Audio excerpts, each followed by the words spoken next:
I froze when Lydia's voice sliced through the air like a blade. "You're going to transfer the house, the car, and all your assets to my name. You don't deserve any of it, Evelyn." She said it calmly, almost bored, as if she were reciting a grocery list. I stared at her across my own living room, the home I'd sacrificed a decade to build. My breath caught somewhere between disbelief and an instinctive rising fear. My 30-year-old sister, the girl I once carried on my hip and defended from neighborhood bullies, sat there with her manicured hands folded neatly, waiting for my compliance, like this was the most natural request in the world. "Otherwise," she added, her lips curling into a smile that had nothing to do with warmth, "I'll have no choice but to get a lawyer involved. You know the house was supposed to be mine anyway." It was the way she said it, certain, rehearsed, entitled, that made the temperature in the room drop. For the first time in my life, I wondered if I'd ever truly known her at all. I didn't answer. I couldn't. There was too much happening inside my chest. Shock, betrayal, anger, and underneath all of it, something I didn't want to name. Grief. This was my home. My sanctuary. My proof that financial independence wasn't just a concept, but something tangible, earned, held, protected. Lydia's words weren't just a threat. They were a violation. And something in me understood instantly that nothing about this was spontaneous. I inhaled slowly to steady my voice. "I'll think about it," I said, sounding steadier than I felt. The truth? I wasn't going to think about it. I was going to act. She smirked, as if she'd won something. Then she grabbed her purse and breezed out of my condo, leaving the faint smell of expensive perfume and a trail of destruction behind her. When the door closed, silence rushed in so loud it felt like pressure against my skull. I didn't move for a long moment. I just sat there, hearing my heartbeat in my ears, staring at the door she had walked out through. I knew that if I replayed her words, I'd crumble. So I didn't. I focused instead on the terrible electric clarity running through me. Because beneath all the shock was something sharper, understanding. Understanding that Lydia had shown her hand. Understanding that nothing about this came from love, or even sibling resentment. This was strategy, calculation, a plan years in the making. Only then did I stand. I walked into my home office, shut the door, and leaned both palms against the desk I'd bought with my first promotion bonus. The wood felt cool beneath my skin, grounding me. I whispered to the empty room, "Okay, let's start." The first thing I did was pull every drawer open and lay out the documents I kept tucked away. Mortgage payoff statements, title papers, car ownership documents, savings account confirmations, insurance policies. I'd spent 10 years building these things piece by piece, working job after job, taking on hours no one else wanted, mastering real estate law until the knowledge lived in my bones. No one had gifted me anything. No one had carried me financially, not even for a moment. I picked up the title to my Scottsdale home, the legal proof that it belonged to me and only me.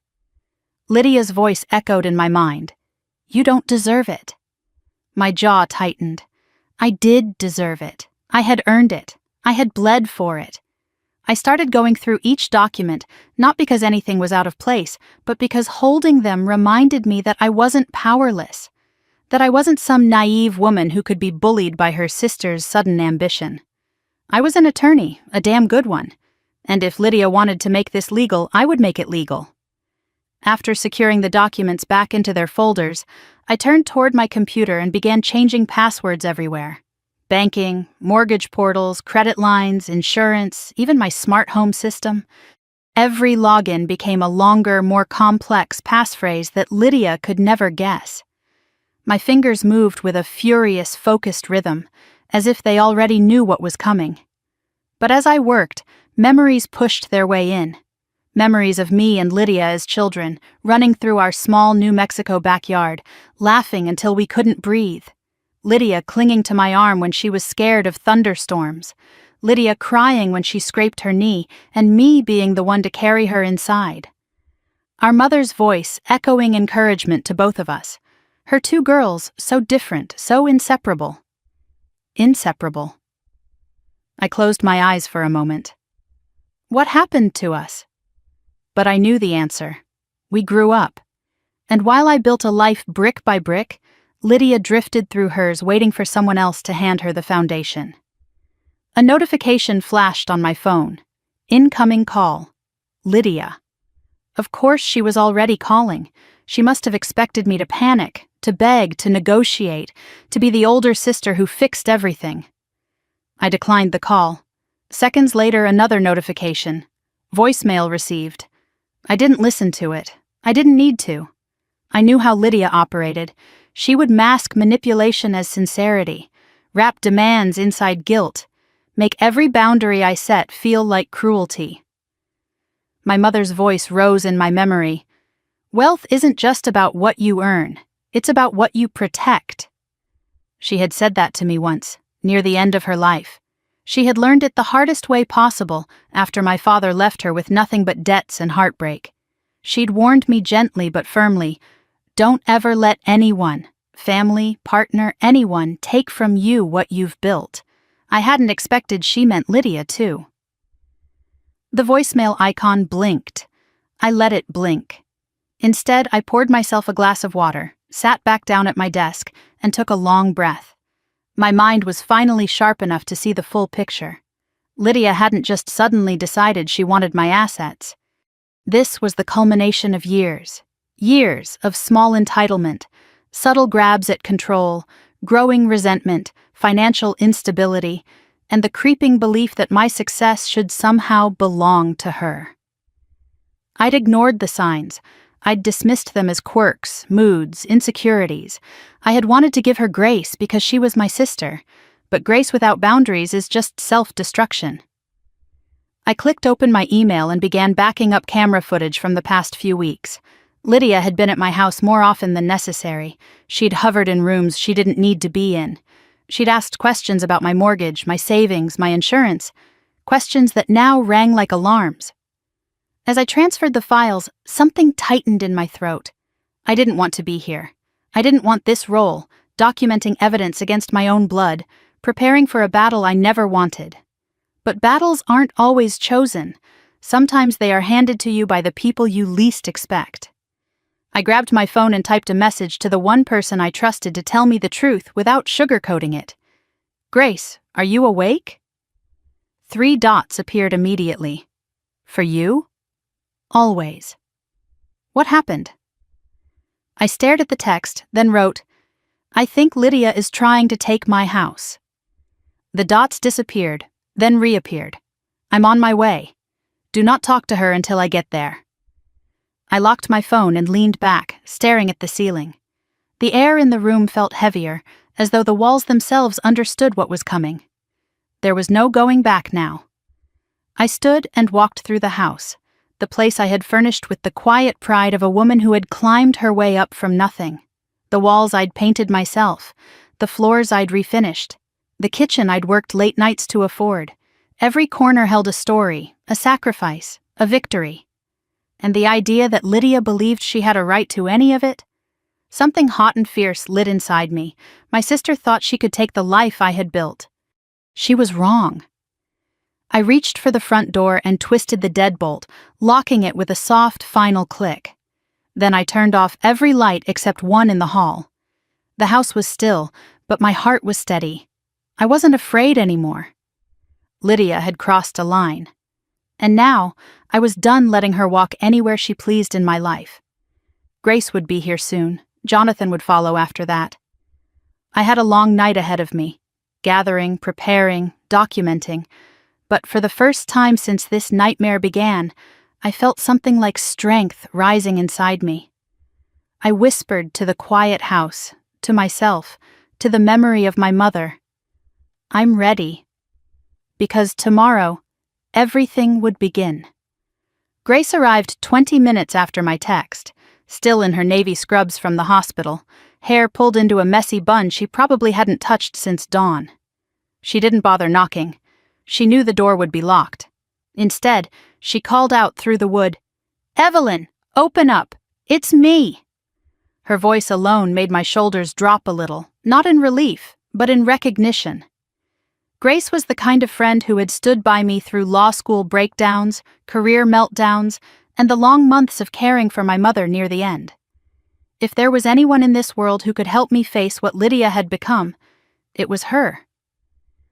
When I opened the door, Grace stepped inside, scanned my face, then closed it gently behind her. "Tell me everything," she said, not bothering to sit. She didn't need pleasantries. She needed facts. I started from the beginning, Lydia's demand, her tone, the entitlement dripping from every word.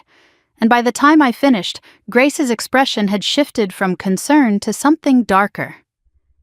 "She said you don't deserve your own house?" Grace repeated slowly, as if she needed to hear it again to believe it. "Your sister actually said that?" "Yes." Grace paced once across my living room and back, arms crossed. "This is calculated. This isn't impulsive. She came in with a script. And she expected you to fold." "I know," I whispered. "Good," Grace said sharply, "because you need to see this for what it is. She's not having a moment, she's making a move." I sank down onto the edge of the couch, elbows on my knees, palms pressed together. "What I can't figure out is, why now? Why like this? Why escalate from jealousy to whatever this is?" Grace sat beside me. "Ev, your sister has always lived like life owes her something, and now she thinks you owe her everything." I inhaled slowly. It was painful, not because Grace was wrong, but because she wasn't. Grace leaned back and glanced around the room as if seeing it through Lydia's eyes.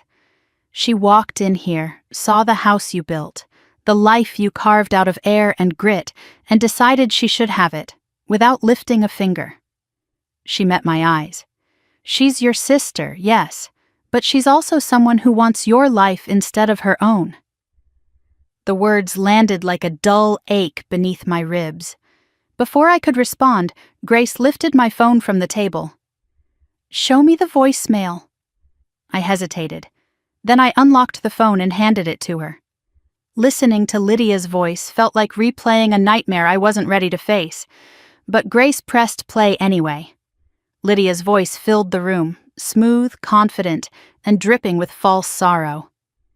"Evelyn, I just want to talk. I don't know why you're being so dramatic about something that's clearly fair. You know this wasn't just your house. It was Mom's dream for us to share things equally. I don't want to bring in a lawyer, but I will if you force me. Call me back." Grace snorted softly. "That's not a voicemail. That's emotional blackmail dipped in honey." She replayed the last line. "I don't want to bring in a lawyer, but I will." She's testing how far she can push. "My mother never said anything about sharing property," I said quietly. "Not once." "Of course not," Grace said.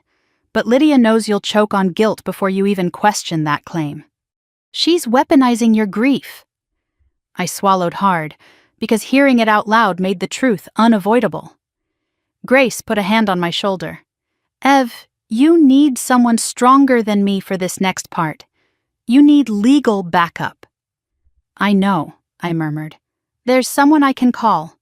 But before I dialed, Grace insisted we walk through the house together. If she's planning something, I want to see what she's already tried. We moved from room to room, kitchen, office, bedroom. Grace scanning surfaces, touching nothing but inspecting everything. Halfway through the process, she paused by the hallway cabinet where I kept my financial binders. "Ev," she said, pointing. "Was this drawer always slightly open like that?" I knelt down. The gap was tiny, barely noticeable. But I never left drawers open. Ever. My throat tightened. "Lydia was here yesterday. She wandered around while I took a call." Grace's expression sharpened. "She went through your documents." I checked the folders. Everything was still there, but some pages were out of order. Slightly misaligned. A fingerprint smudge where there shouldn't have been one. I felt physically ill. Grace spoke softly. "She's already crossed the line." I forced myself to breathe, slow, controlled. Then I straightened up. I'm calling Jonathan. Grace nodded. Good. And don't downplay anything. Tell him exactly what she said. I stepped into my office, closed the door, and dialed the number of a man I respected more than almost anyone in the legal field. Jonathan Hale, the senior attorney who had guided me through my early years in commercial real estate. He answered on the second ring. Evelyn? Everything all right? No, I said quietly. I need your help. It's my sister. There was a brief silence on the other end. Jonathan was not a man who rushed to fill uncomfortable pauses. Tell me what happened. I repeated Lydia's demand, her threat, and the voicemail. I told him about the drawer, the smudged fingerprints, the shift in her behavior over the past few months. Each detail made his voice grow more serious. When I finished, he exhaled slowly. Evelyn, you are dealing with coercion wrapped in familial guilt. This is not a property dispute. This is an attempt to seize your assets through emotional manipulation. Hearing it in legal terms made everything inside me go cold. Legally speaking, he continued, she has no standing. None. She cannot claim your home, your vehicle, your savings, or any part of your estate without your voluntary consent, which means her only leverage is psychological. And if I don't bend, I asked. Then she will escalate. People like Lydia always escalate. His tone softened. But she cannot win unless you give her access. Change every password, document every interaction. And Evelyn, don't meet with her alone. I let out a shaky breath. I've already changed all my passwords. Good. Now start a written log. Dates, times, threats, unusual behavior. And Evelyn, record your conversations. She may try to twist your words later. I nodded even though he couldn't see me. Thank you. I'll be here. And Evelyn, protect yourself first, family or not. When I hung up, my chest felt tight but steadier, controlled, like the storm had a path now. Grace walked back in. What did he say? That she has no legal claim, and that she'll escalate. Grace nodded grimly. I agree with him. We spent another hour securing everything, locking documents in a fireproof safe, backing up security camera footage, hiding sensitive files in digital vaults. At every new precaution, I could feel Lydia slipping further and further from the person I'd once loved and into the shape of a stranger. Around 10, Grace made me tea and forced me to sit. You need to breathe. I tried, truly, but the air still felt thick. I've been thinking, I said finally. How long has she been planning this? Grace hesitated. Think back. When did she start asking questions about your mortgage? A year ago, I whispered. And when did she start showing up unannounced just to hang out? Around the same time. Grace's eyes softened in something like apology. She's been circling your assets for a year. You just didn't see the pattern. My stomach twisted. Every holiday visit, every sweet smile, every sudden interest in my budget or career. None of it had been affectionate curiosity. It had been reconnaissance.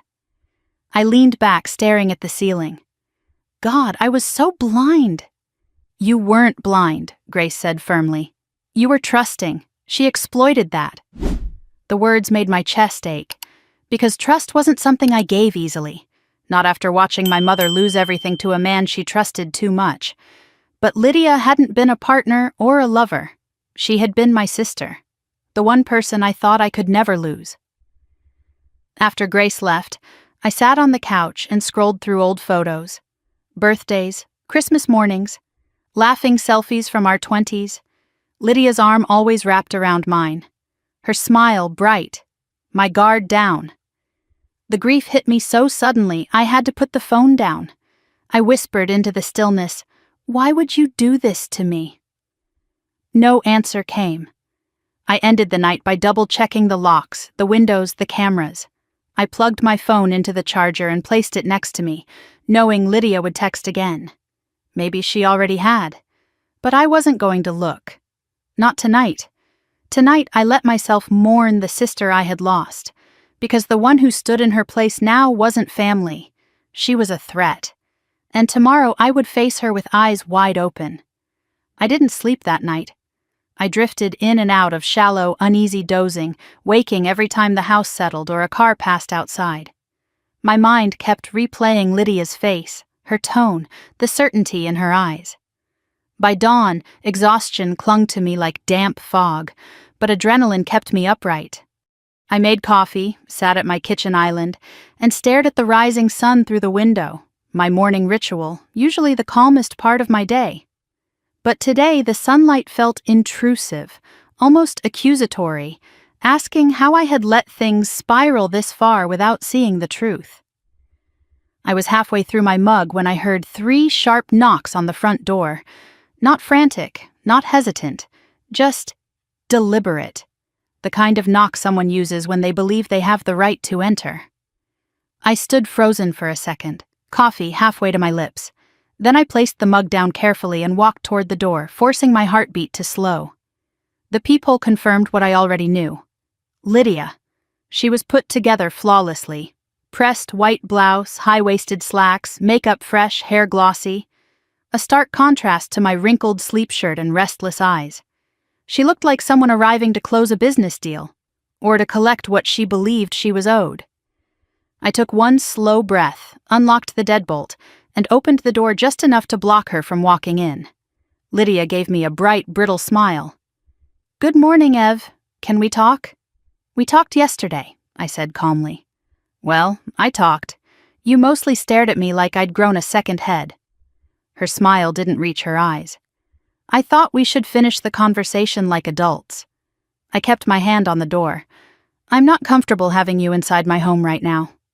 Her expression flickered. Surprise, then annoyance, then practiced softness. "Ev, seriously? I'm your sister." "Exactly." I didn't elaborate. I didn't need to. Lydia exhaled in a dramatic huff and stepped back. "Fine, but you're being overly defensive." She crossed her arms. "I came here because I want us to clear the air. I feel like you misunderstood what I meant yesterday." "I didn't misunderstand," I said. "You asked me to transfer ownership of my house, my car, and my assets to you." Lydia rolled her eyes. "And you make it sound so extreme. Ev, this house was supposed to be ours.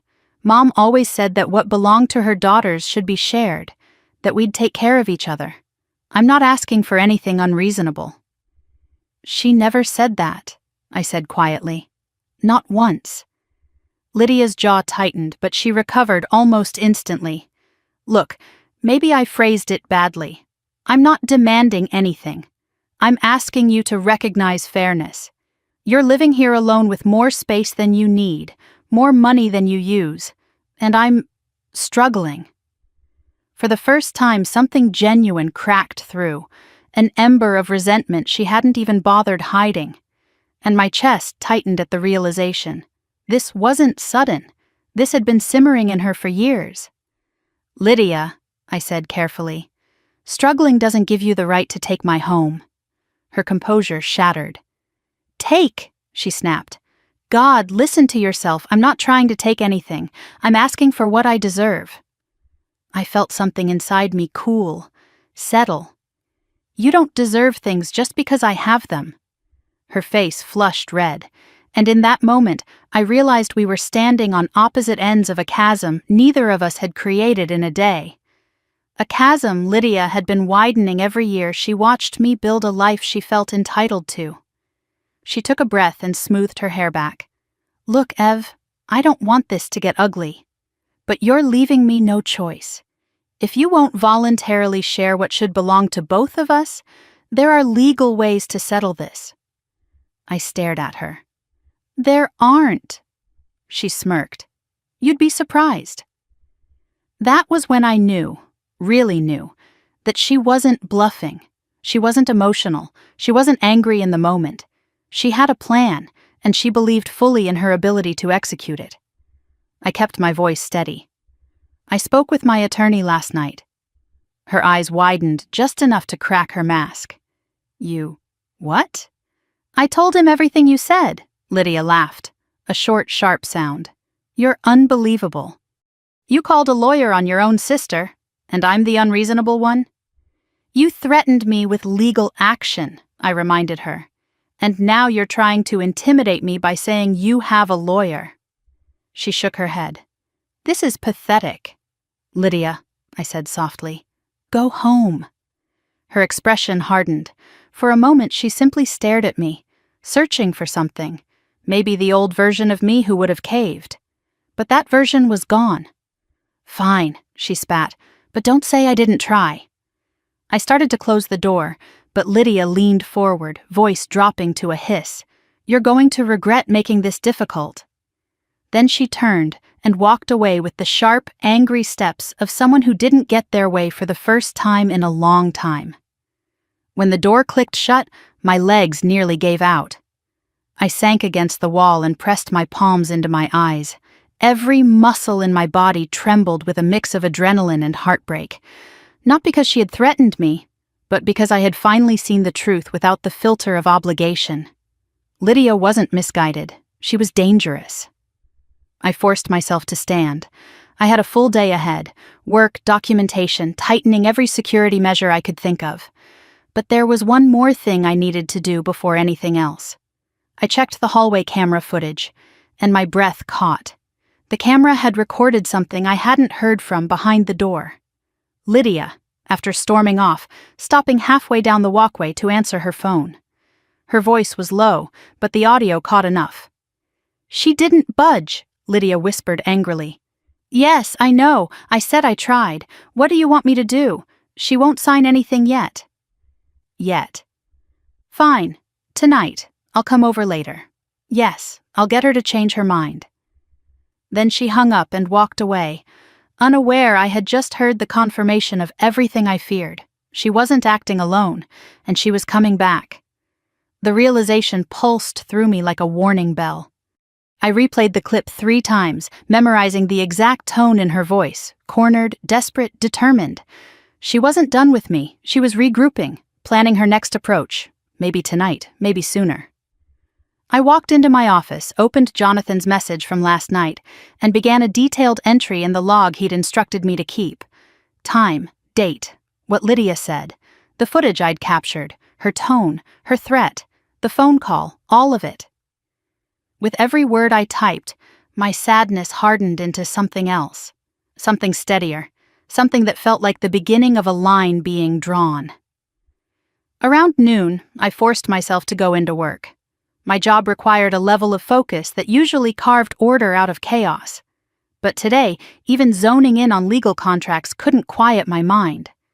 I kept hearing Lydia's voice, "You'll regret making this difficult," and replaying all the years she had leaned on me, begged for help, drifted through life expecting someone else to catch her. I'd caught her so many times, she had grown used to the feeling of being held, but now she had learned how to weaponize it. During my break, Grace called me. Did she show up again? Yes, I said. Grace's silence said everything she didn't want to vocalize. Then she asked the question I had been avoiding. Do you think she'd try to get into your house? I looked out of my office window at the parking lot below.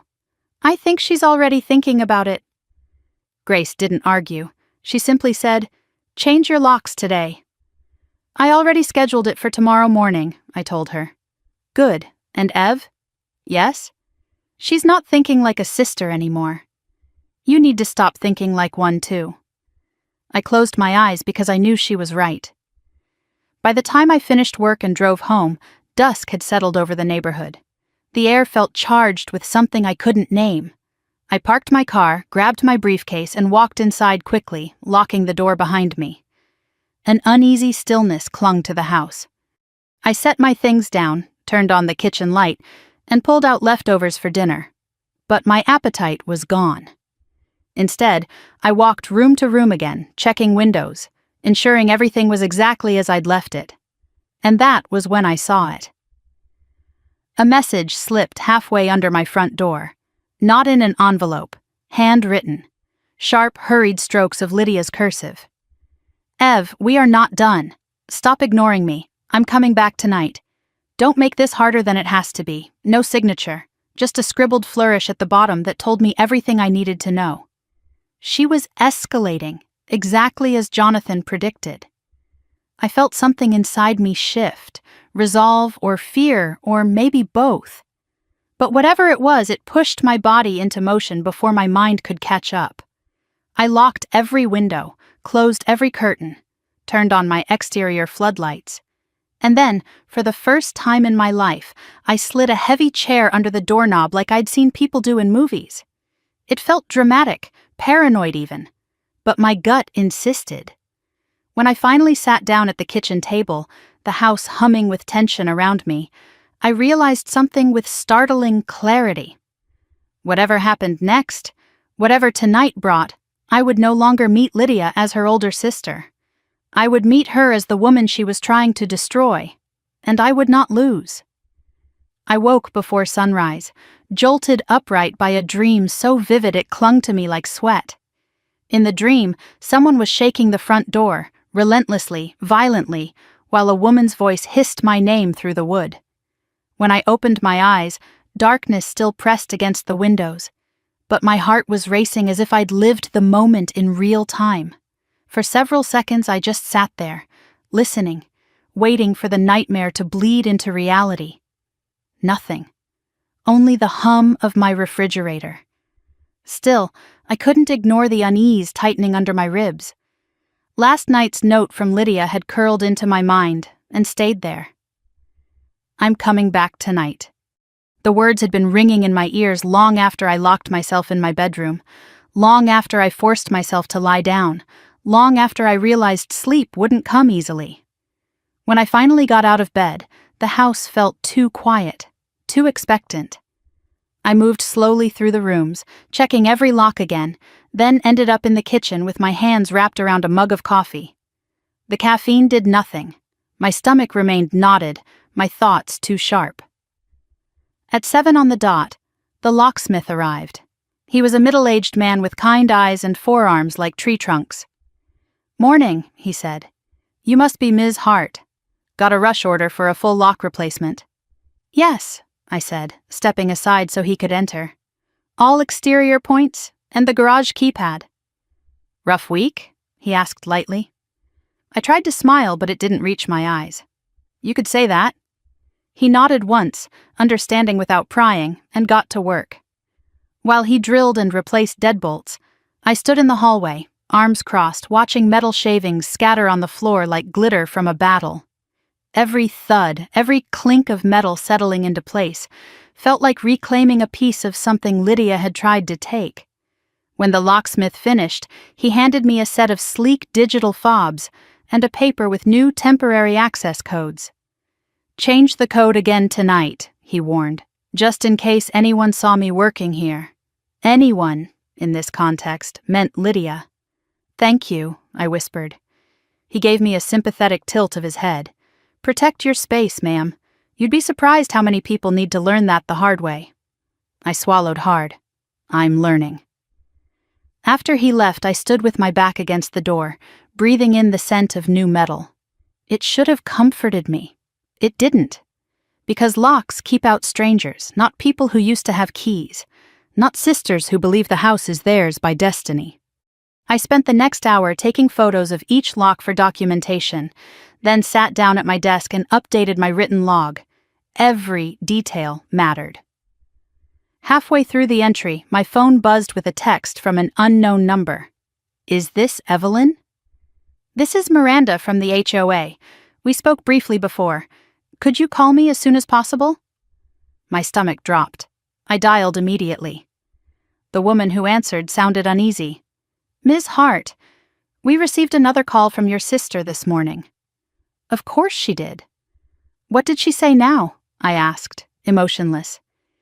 "She insisted she is the upcoming co-owner of your home and requested we send her the updated bylaws, gate codes, and emergency access protocols." Miranda hesitated. She sounded extremely confident she had a legal right to those documents. Cold pressure built behind my sternum. "I'm so sorry she bothered you," I said. "She has no ownership rights. None. I'll handle this." I assumed as much, Miranda replied gently. But the way she spoke, well, I thought you should know she seems very determined. Determined. That was one way to put it. Thank you for telling me, I said before ending the call. I stared at my phone for a long moment. The reality crystallized with painful clarity. Lydia wasn't just lashing out in anger. She was mapping out a path, a strategy. She believed each door she knocked on would open for her, and she was testing how easily my boundaries would buckle. Grace called right as I set the phone down. Morning, she said. You holding up? Barely, I admitted. I figured, she replied. Listen, I've been thinking. Lydia didn't escalate overnight. She's been doing this in stages. That made something inside me still. What stages? First, she dangled guilt, then entitlement. After that, she introduced threats. Now she's building a false sense of legitimacy, trying to convince others she has claims to your property. That's always a precursor to legal fabrication. I pressed my fingers to my temple. She's rewriting reality. She's rewriting your reality, Grace corrected. Don't let her. I closed my eyes. Jonathan said the same thing. Well, she said dryly, Jonathan's smarter than me, but we're aligned. That's a good sign. For a moment, the heaviness lifted. Then another knock rang out through the house. Sharp, repetitive, urgent. Grace heard it through the phone. Ev? I think she's here, I whispered. Do not open the door. I won't. I walked toward the peephole slowly, each step tightening the coil in my chest. It wasn't Lydia. It was Derek. Tall, smug Derek, wearing a charcoal blazer and holding a sleek leather folder under one arm. He leaned casually against the railing like he had all the time in the world, like he belonged here. My pulse spiked. I pulled the phone from my ear and murmured, It's not Lydia. It's him. Grace's voice sharpened instantly. Ev, don't engage. He's worse. He's manipulative and charming. That combination is lethal. I believed her, but Derek had already seen movement behind the peephole. Evelyn, he called smoothly. Good morning. I know you're there. My jaw clenched. I said nothing. He chuckled like this was all a charming misunderstanding. Look, I'm not here to cause trouble. I just want to clear the air. I didn't move. He tapped the door lightly. I'm holding some documents Lydia and I want to review with you. Nothing hostile, just options. Options. The arrogance made my skin crawl. You should open the door, Derek added, because involving attorneys this early won't look great for you. For me. I pressed the phone back to my ear. Grace, what do I do? She didn't hesitate. Document him. Record everything. And don't speak unless absolutely necessary. I hit the record button on my phone, slipped it into my pocket, and stood silently behind the door. Derek knocked again, harder. Evelyn, don't make this harder. Lydia is heartbroken. She doesn't want things to get ugly, I whispered under my breath. That's a lie. He continued. We're giving you the chance to settle this privately. No public filings, no embarrassment, just family. Family. I almost laughed. When I didn't open the door, Derek exhaled loudly. Fine, have it your way. Lydia and I will be back with our attorney later. This isn't going away. After a few seconds, I heard retreating footsteps, then silence. But the silence didn't comfort me. It vibrated with threat. I waited a full minute before peeking through the window. Derek was getting into his car, talking animatedly on his phone. Even from a distance, his expression was self-assured, confident. He believed the outcome was already written. He believed I was the weak link. He believed Lydia's guilt and manipulation would break me down like it always had. He believed wrong. Grace stayed on the line until I calmed enough to speak clearly. When I told her everything Derek said, she whistled softly. He's not just the boyfriend, Ev. He's the architect. I know, I whispered, and Lydia trusts him. She shouldn't, Grace said, but that's her problem. Yours is making sure neither of them gets within a mile of your assets. I nodded, even though she couldn't see me. After we hung up, I sank into a kitchen chair and stared at the leather folder Derek had tried to use as bait. I imagined what was inside: printed forms, pre-written agreements, maybe even templates he wanted me to sign. The thought made my heart pound. This wasn't sibling conflict, this was an operation, and I was the target.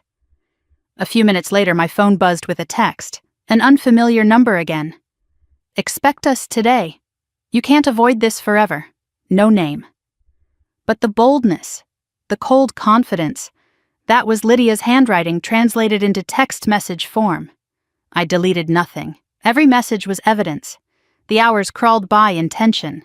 I tried to work but couldn't focus. Every sound outside made my muscles tense. Every shadow near my front door made me stand and check the peephole again. Lydia had once been the person who made me laugh until I cried. Now she made me look over my shoulder in my own home. Around mid-afternoon, I forced myself to eat something, a sandwich I barely tasted. Halfway through chewing, another knock rattled the door. Fast, aggressive, unmistakable. I stood quickly, pulse hammering. My knees wobbled, but I stayed steady enough to reach the door silently. Through the peephole, Lydia, hair perfect, lipstick dark, eyes sharp, hands on her hips. Behind her stood a man in a gray suit holding a briefcase, the lawyer she had promised. I inhaled once, then very slowly stepped back from the door. No, not today, not on her timeline. I picked up my phone and pressed record again. Lydia's voice rose through the door, muffled but still clear enough. "Evelyn, open the door. We're here to discuss your transfer options." Her lawyer spoke next. Calm, professional. "Ms. Hart, we would appreciate a moment of your time." My knees wobbled harder. Transfer options. The sheer audacity. I stayed silent. After 30 seconds, Lydia hissed something to the attorney. He said something back, a warning tone, but she ignored it and pounded on the door again. "I know you're inside." I closed my eyes. This wasn't my sister anymore. This was a woman intoxicated by the idea of power she believed she could take.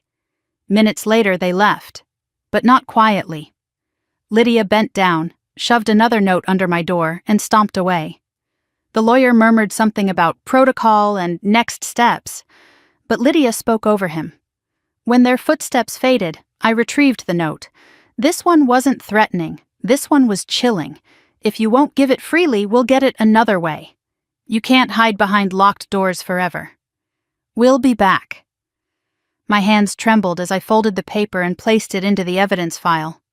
My home was still quiet, but everything had changed, because Lydia wasn't done escalating, and she had no idea I was documenting every second, no idea she was building the very case that would destroy her plan, no idea that the sister she thought she could manipulate had finally become someone else. A woman preparing for war. I spent the rest of the afternoon sitting at my kitchen table, staring at the note Lydia shoved under my door until the ink on the page blurred. I wasn't sure whether it was fear or disbelief tightening in my chest, but whatever it was, it made breathing feel like a deliberate effort. Lydia's handwriting, usually looping, soft, almost girlish, looked jagged this time, rushed, angry. Her message wasn't the plea of a sister. It was the demand of someone who believed she had already won. The house felt too quiet, too aware of my shifting heartbeat. I stood abruptly, needing movement, needing air, and walked the perimeter of each room as though inspecting a crime scene. My life had become a checklist of locks, passwords, cameras, and legal documentation, and all because my little sister decided she deserved everything I'd worked a decade to build. Around 6, my security system pinged with a notification. Someone had accessed the app from an unknown device. My blood ran cold. I changed the password within seconds, hands shaking, then checked my access logs. The intrusion attempt had failed, but the timing wasn't random. Lydia and Derek had been here earlier. They'd seen the cameras, and clearly they were testing my defenses. I grabbed my phone and hit call. Jonathan answered on the first ring. "Evelyn?" "She tried to access my security system," I said, forcing the words through clenched teeth. "Your sister? Or Derek? They were both here. Jonathan went silent, then spoke with the low, controlled tone he used when preparing for litigation. At this point, you need to assume their intentions are not only manipulative but invasive. Do not contact them. Do not respond. Document everything. I am. You're doing well, he continued. But you also need to be prepared. Based on what you've told me, I believe your sister is being coached. Coached how? A third party is pushing her to escalate. She's not doing this alone. My stomach twisted. You think it's Derek? I do. I looked around my house again, the way someone looks at their belongings before a storm hits. Jonathan, she's not the same person anymore. She's someone who stands to gain from harming you financially, he said gently, and that's enough to shift anyone's behavior, especially someone who's lived their life believing they're entitled to more. I pressed my palm against the wall to steady myself. She said she's coming back tonight. Then you must not open the door, he warned. And Evelyn, record everything. These kinds of people rely on rewriting the narrative later. I promised him I would. After we hung up, I exhaled a shaky breath. This wasn't family conflict anymore. It was attempted financial coercion. And I wasn't unarmed. The sun dipped behind the houses across the street, turning the sky into a bruised purple. I turned on my exterior lights, slipped my phone into my pocket, and paced until the movement eased the pressure in my chest. But every few minutes my mind drifted back to Lydia, her calculated smile, her sudden softness, her insistence that we share what should belong to both of us. It was the softness that terrified me more than the anger, because softness was manipulation. Softness was Lydia's favorite mask. My doorbell rang at 7:30, not the aggressive pounding from earlier, just a single polite chime. I froze. Through the peephole I saw her, the same flawless hair, the same careful posture. But this time she'd brought something else, a peace offering, a small pink bakery box tied with a ribbon. Once upon a time Lydia brought me cupcakes when I cried over final exams or when my first boyfriend dumped me. Now the image felt grotesque, sentimental weaponry. I didn't move, didn't blink. After 30 seconds, Lydia sighed dramatically. Ev, please open the door. I brought your favorite, coconut almond with the cream filling. My jaw tightened. She remembered everything when it benefited her. Ev, she repeated, softer this time, her voice dipped in honey. I don't want to fight. What happened earlier? That wasn't me. I was emotional.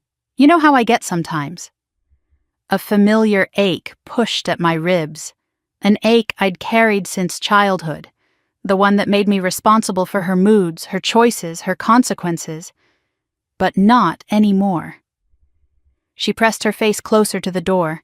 Let's just talk. Please, I'm your sister. You can't shut me out forever. I stayed silent. Her sweetness cracked. I know you hear me, she snapped, the box trembling slightly in her grip. You can't avoid this. You can't just ignore me and hope I go away. A long pause. You owe me, Ev. There it was, the truth beneath all the performances. I deserve what you have. My heart thudded once, hard, like a fist against bone. And then she said the exact words Jonathan predicted, words that felt eerily familiar. Derek and I have been talking, and you're making this so much worse. If you'd just signed the papers? I stepped back from the door. Papers? What papers? My phone vibrated in my pocket. Grace, I answered quietly, whispering into the phone as Lydia continued her monologue outside. She's here. Don't open the door, Grace said immediately. I won't. What's she saying? That I owe her, that I should have signed papers. Derek's involved. Grace swore under her breath. She's rehearsing this. She's not talking to you. She's practicing her version of events for whoever will listen later. That hit me like a rush of ice. Outside, Lydia's tone shifted again. Ev, I'm tired. I don't want this to get ugly. Come on, just open the door. Behind her words, desperation throbbed like a bruise. "I know you're mad," she continued, "but you're also being selfish. You don't get to hoard everything. It's not fair." Not fair. That phrase had haunted childhood arguments, teenage jealousy, adult rivalry. It was Lydia's mantra, her identity, her justification. She stepped back from the door. "Fine," she said. "If you want to act this way, go ahead. But Derek says we have options. And once the lawyer files everything, don't expect me to feel guilty." I closed my eyes, gripping the phone harder. Grace whispered, "This is escalating exactly like emotional extortion cases I've seen. She's not trying to reason with you. She's conditioning you." "I know," I whispered. Lydia knocked one last time, not hard, but insistently. "I'll be back in the morning, and maybe by then you'll have calmed down."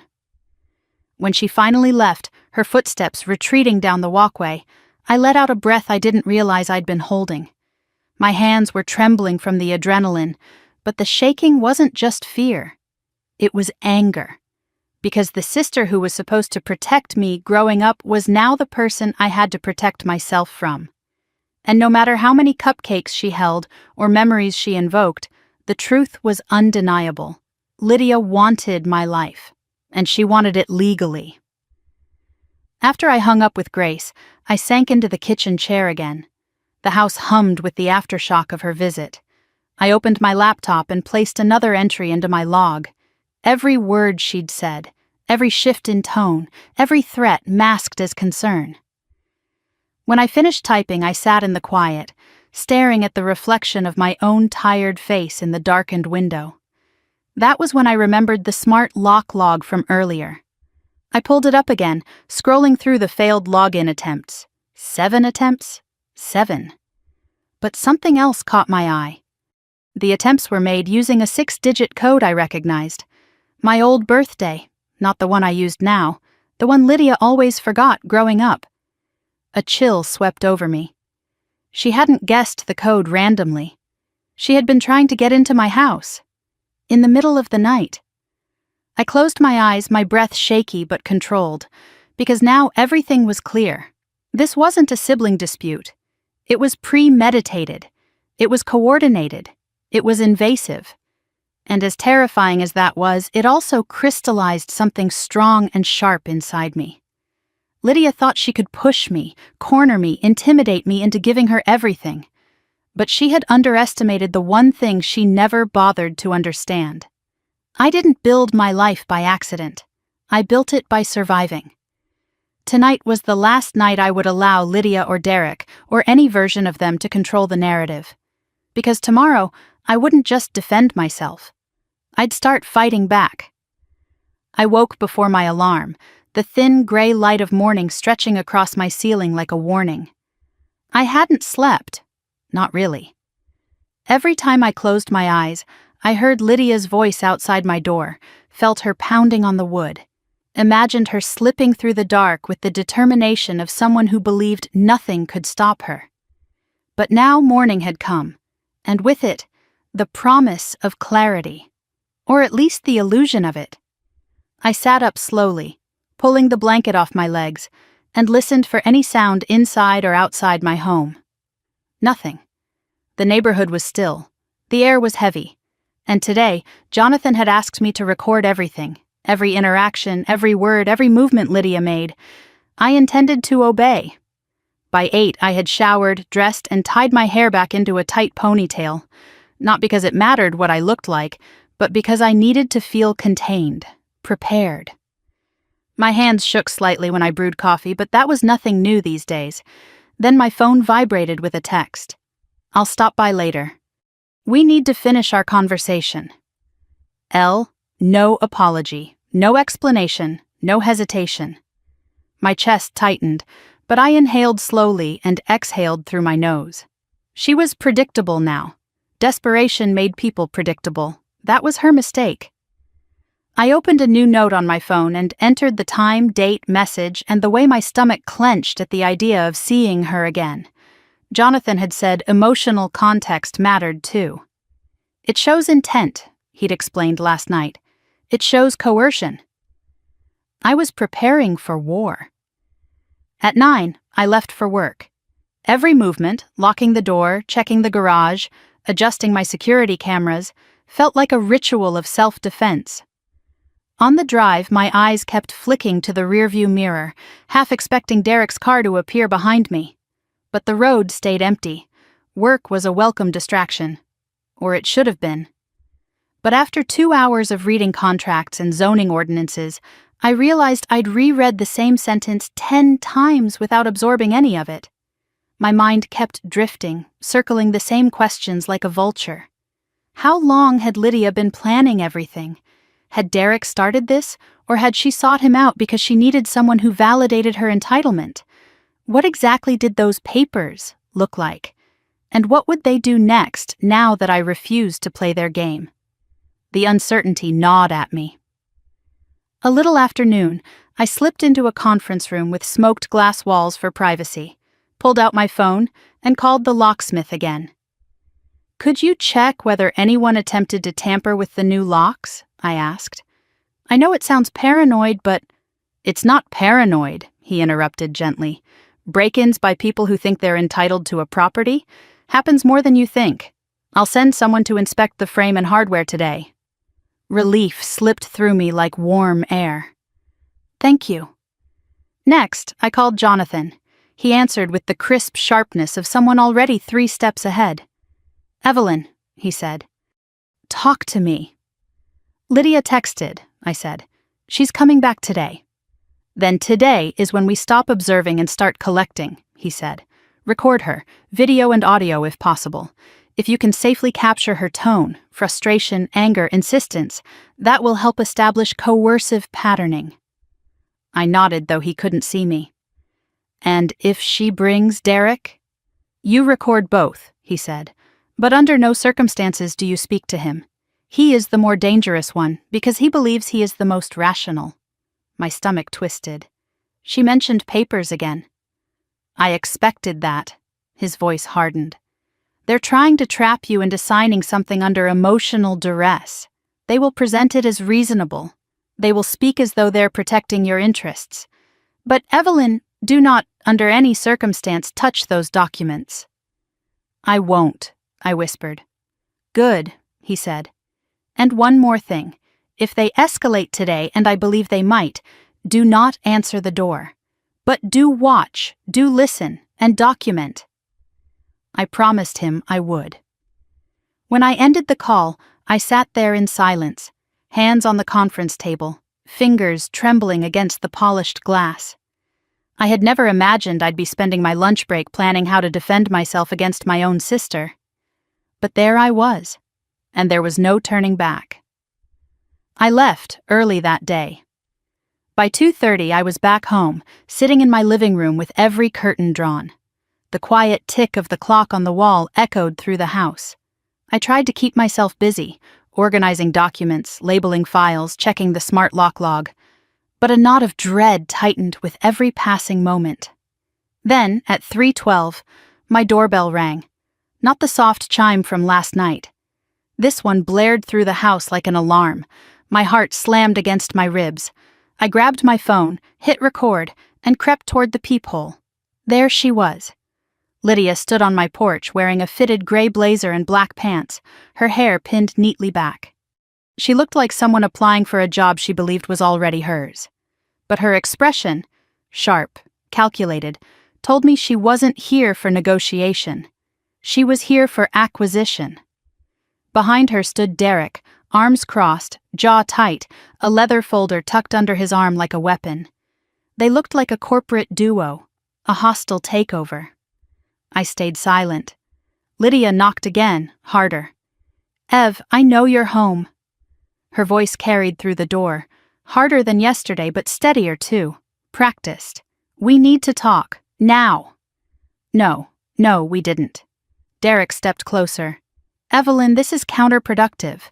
Let's handle this like civilized adults."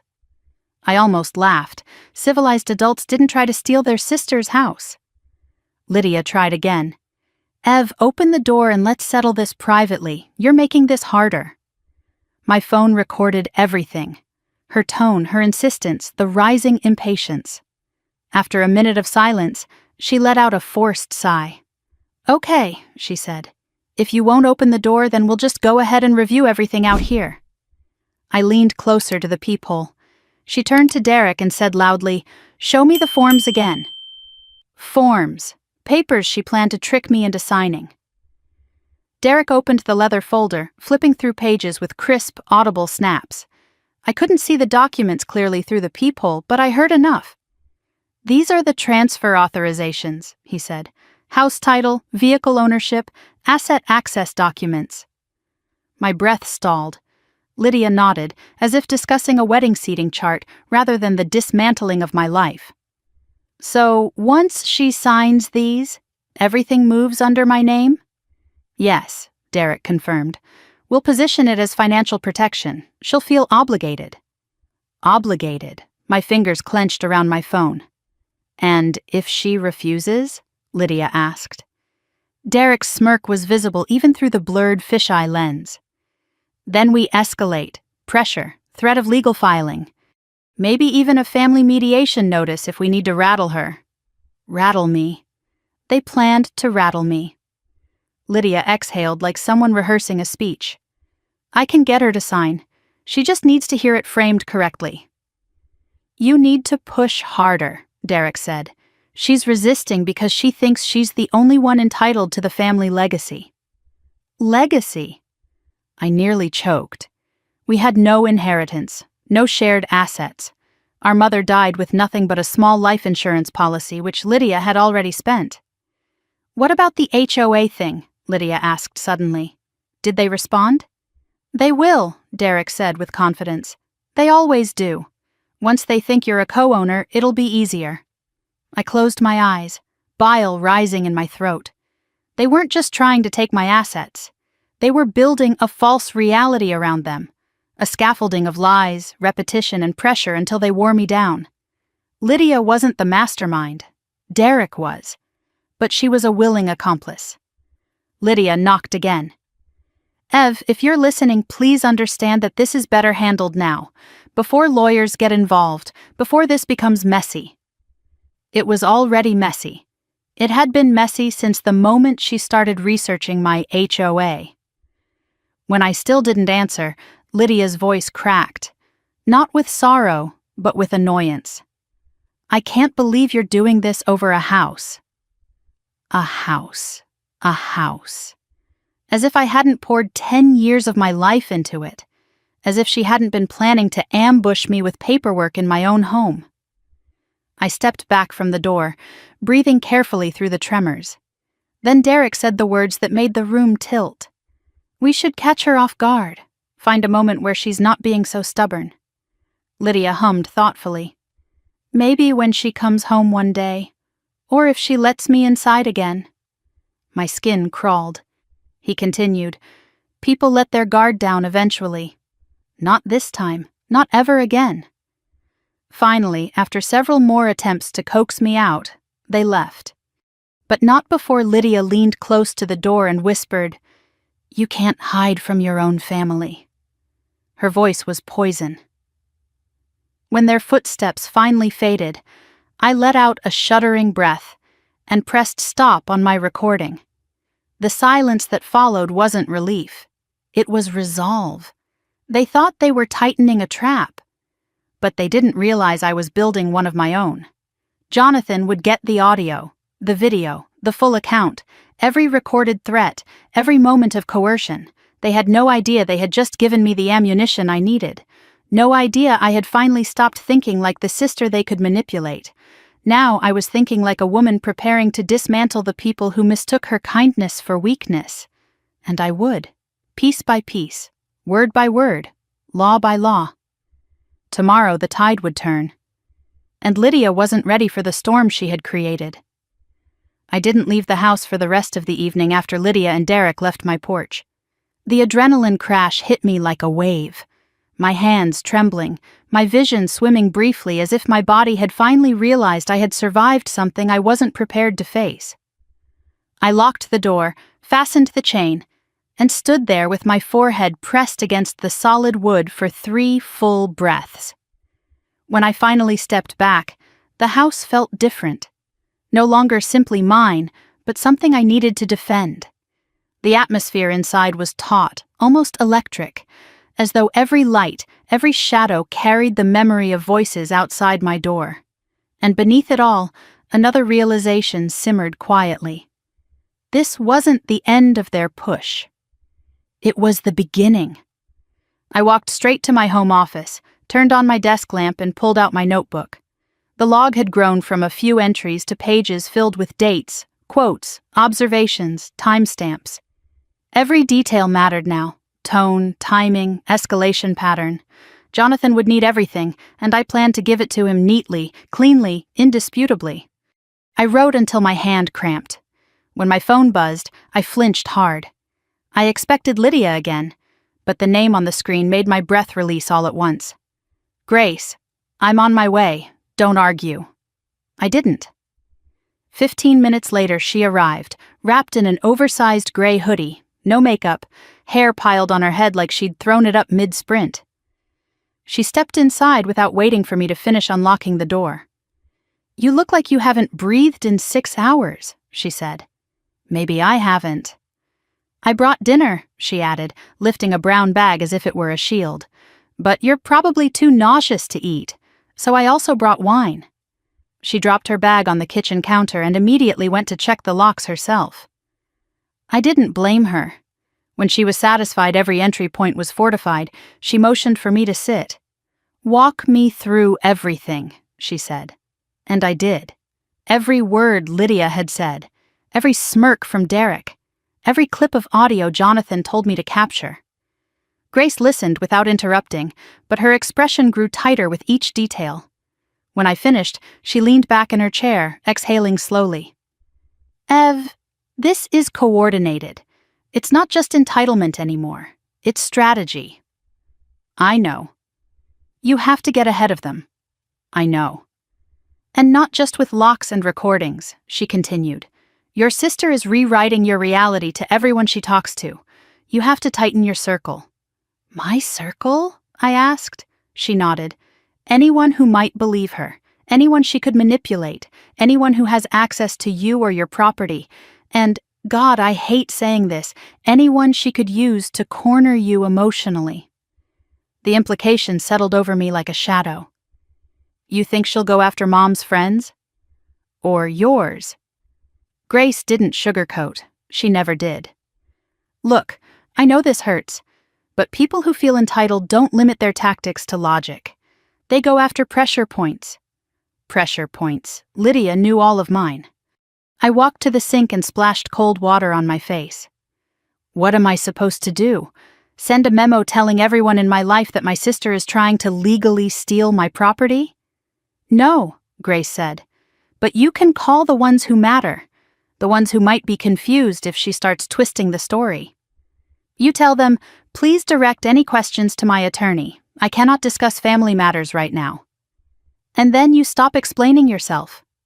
Her tone was firm, but her eyes were soft. Ev, stop giving her the benefit of compassion she's not giving you. I braced myself against the counter, my head bowed. I keep thinking she'll regret this, that she'll realize what she's doing is insane, that she'll remember that you're her sister, Grace finished gently. Ev, she already remembers that. She just doesn't care. The truth hit harder than I expected. I wiped my face with a towel, pressing it to my eyes until the fabric absorbed the sting behind them. I hated crying, especially over Lydia, especially now. When I pulled the towel away, Grace was watching me with that look, the one that meant she was about to say something bold, something she knew I needed but might not want to hear. She expects you to fold, Grace said. You always saved her. You always fixed things. She's depending on the past version of you. She doesn't know this version, I whispered. Grace smiled grimly. Good, don't introduce her. The doorbell suddenly chimed. We both froze.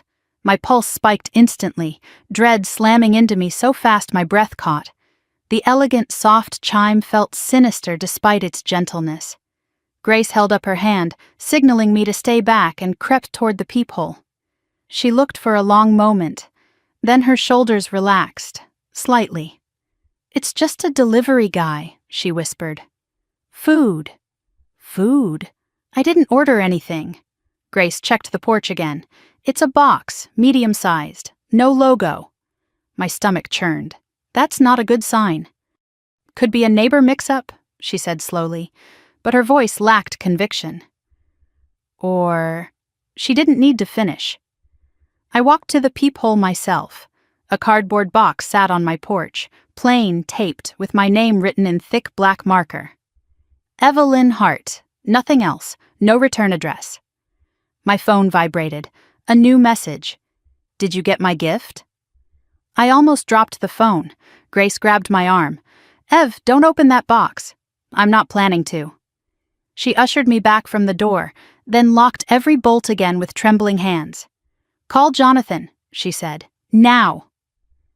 As I dialed him, something inside me slid into place.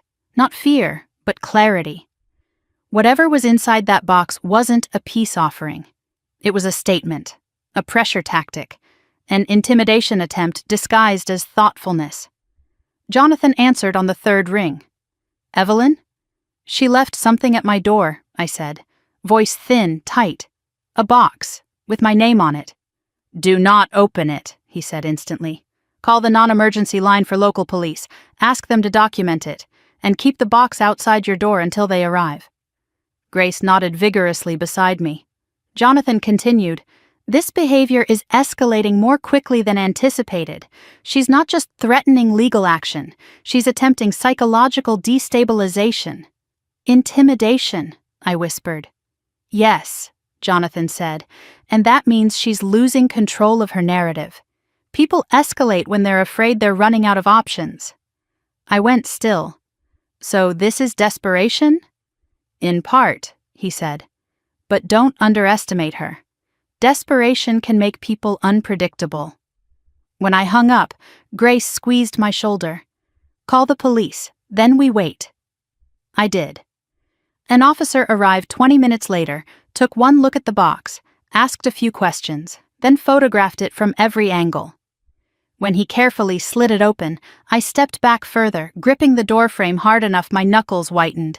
Inside were papers, dozens of them.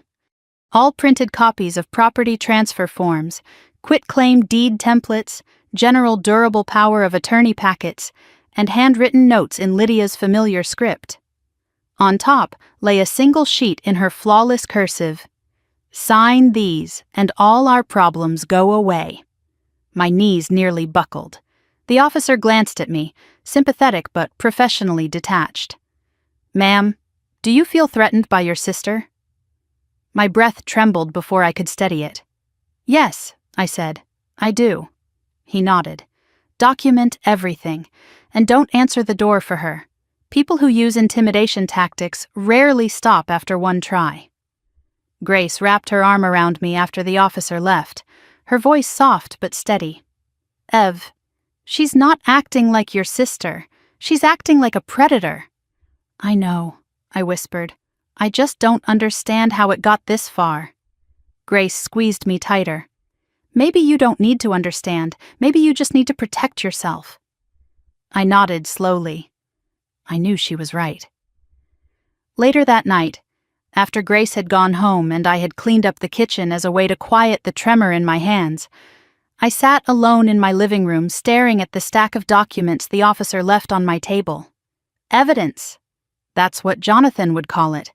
Evidence of coercion, of entitlement, of deliberate psychological manipulation. I didn't cry, I didn't panic, I didn't shake. Instead, something inside me solidified. This was no longer about fear. This was about fight, and I intended to win. Tomorrow, Lydia would come again. But tomorrow I wouldn't be the same woman she left trembling behind a locked door. Tomorrow, I would be ready. I woke with a sense of purpose I hadn't felt in days. It wasn't confidence, no, not yet, but something sharper, something forged from necessity rather than courage. I moved through the house with a steadiness that surprised even me. Every switch flipped, every lock checked, Every piece of evidence gathered felt like steps toward reclaiming the ground Lydia had been trying so hard to shake beneath my feet. By the time I finished organizing the files Lydia sent in her gift, it was nearly noon. My phone buzzed every so often, but I ignored all numbers I didn't recognize. Grace checked in twice, Jonathan once, and the locksmith messaged to confirm he'd reinforce my backdoor deadbolt that afternoon. I replied to each, my responses clipped but grateful. My mind had already moved to preparation. Today was not about fear, today was about strategy. At 1:30 the doorbell rang again, just one chime. I stiffened, but when I looked through the peephole, it wasn't Lydia. It was a delivery worker balancing a stack of certified envelopes. My pulse dipped with dread. I cracked the door open 2 inches, the chain still secured. "Who are they from?" He said, scanning the labels. "All from a law firm, Brennan and Tate." I almost laughed. Of course.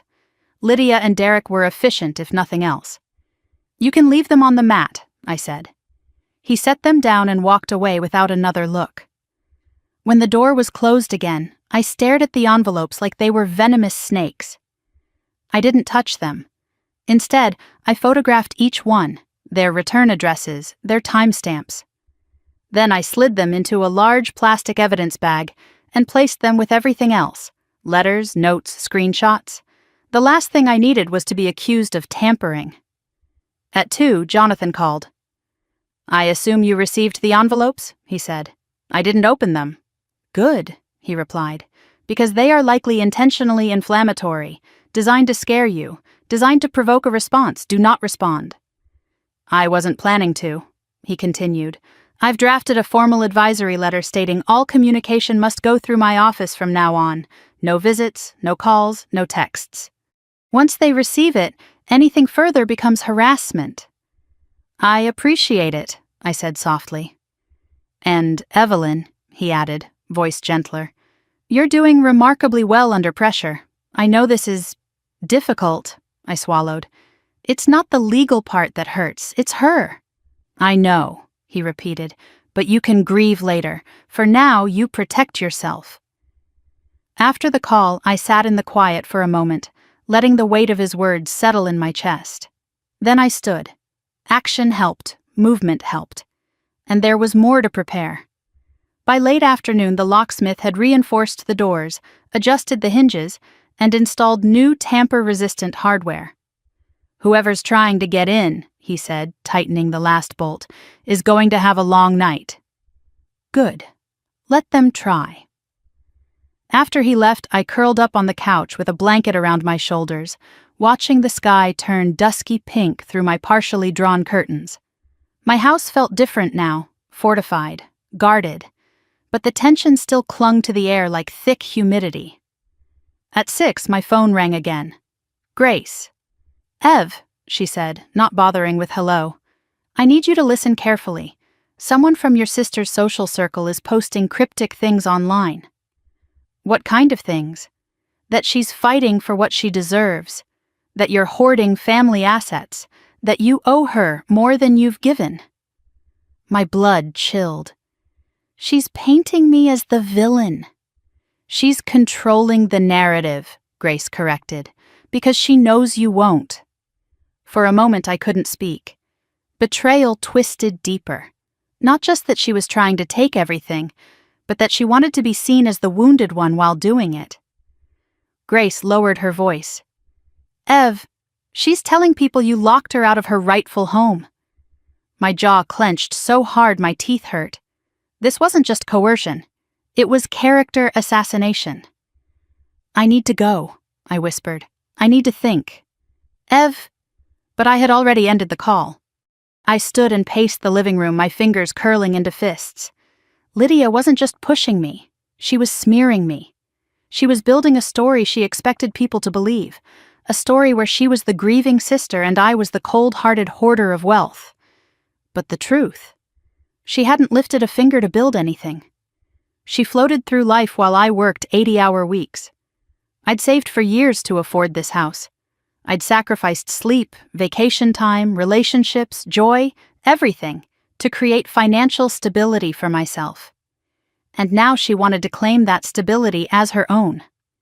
I walked into my office again, opened the evidence folder, and flipped through my notes. With each page, my resolve thickened. Lydia could lie online, manipulate friends, push false narratives, but she couldn't rewrite recorded audio or documented harassment or photographs or security logs. The truth had weight, and I was collecting all of it. By 7:30, I'd turned on every exterior light and triple-checked every lock again.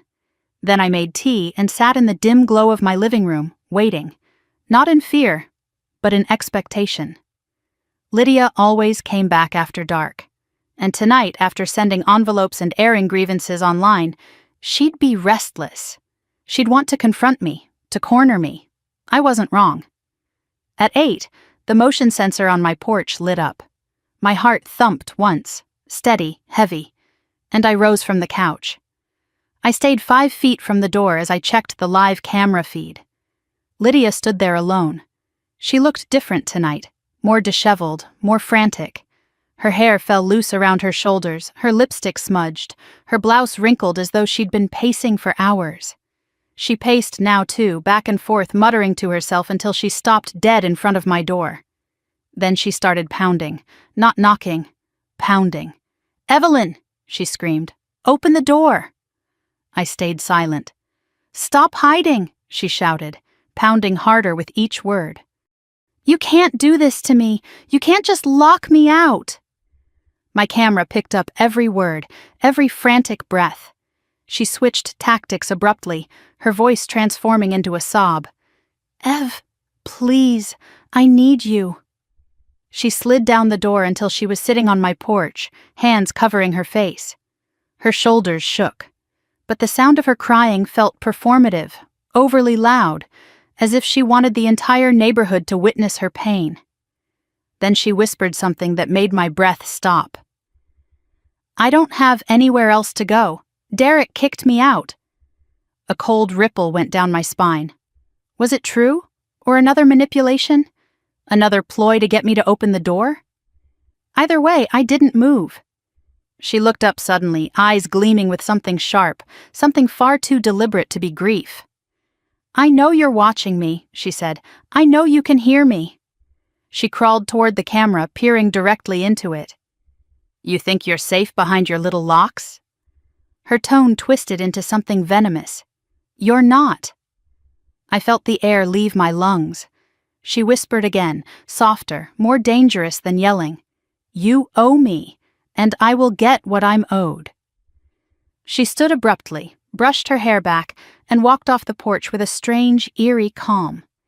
As she stepped into the yard, she spoke without turning around. "We'll do this my way." The camera feed followed her until she reached the sidewalk and disappeared into the shadows. I waited 15 minutes before exhaling. The quiet returned like a blanket being pulled over the house. My tea had gone cold. My hands were trembling again. But beneath that tremor was something stronger, an unshakable certainty that Lydia had crossed a final line tonight. Not just with me, not just with the law, but with herself. She'd become someone unrecognizable, someone hollowed out by entitlement and fueled by Derek's manipulations, and that meant I needed to escalate too.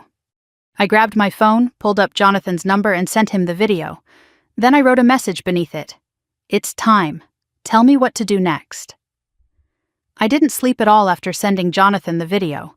Instead, I lay in bed staring at the ceiling, replaying Lydia's voice over and over, the venom in her tone, the way she'd hissed, "You're not safe behind your little locks." Every word had burrowed into my chest like a splinter. By dawn, I wasn't sure if the ache beneath my ribs was fear or anticipation, but whichever it was, it kept me painfully awake. Just after 8, Jonathan called. "Evelyn," he said in that calm, steel-edged tone I'd come to rely on, "I've reviewed your recordings, all of them." I sat on the edge of my bed, blanket wrapped tightly around my shoulders. "And your sister has placed herself in a legally precarious position," he said. "Trespassing, harassment, coercion, attempted intimidation. She has built a timeline of behavior that, should we need to escalate, will serve you very well." My throat tightened. "What now?" "We move from defense to structure," he said. "Everything you've documented has value, but now we need corroboration. Someone who has witnessed her patterns before. Someone who can testify to her intentions." "Someone like who?" "That," he said, "is exactly what I want to discuss. Think carefully. Is there anyone who's seen your sister's behavior worsen over time? Anyone she's confided in? Anyone who has expressed concerns about Derek's influence?" I thought of our cousin Mara, how Lydia had stopped talking to her after a fight about money. I thought of Lydia's old roommate who'd accused her of stealing rent. I thought of our mother's friend, Helen, who once told me Lydia reminded her too much of my father's worst traits. But then something else surfaced. Someone recent.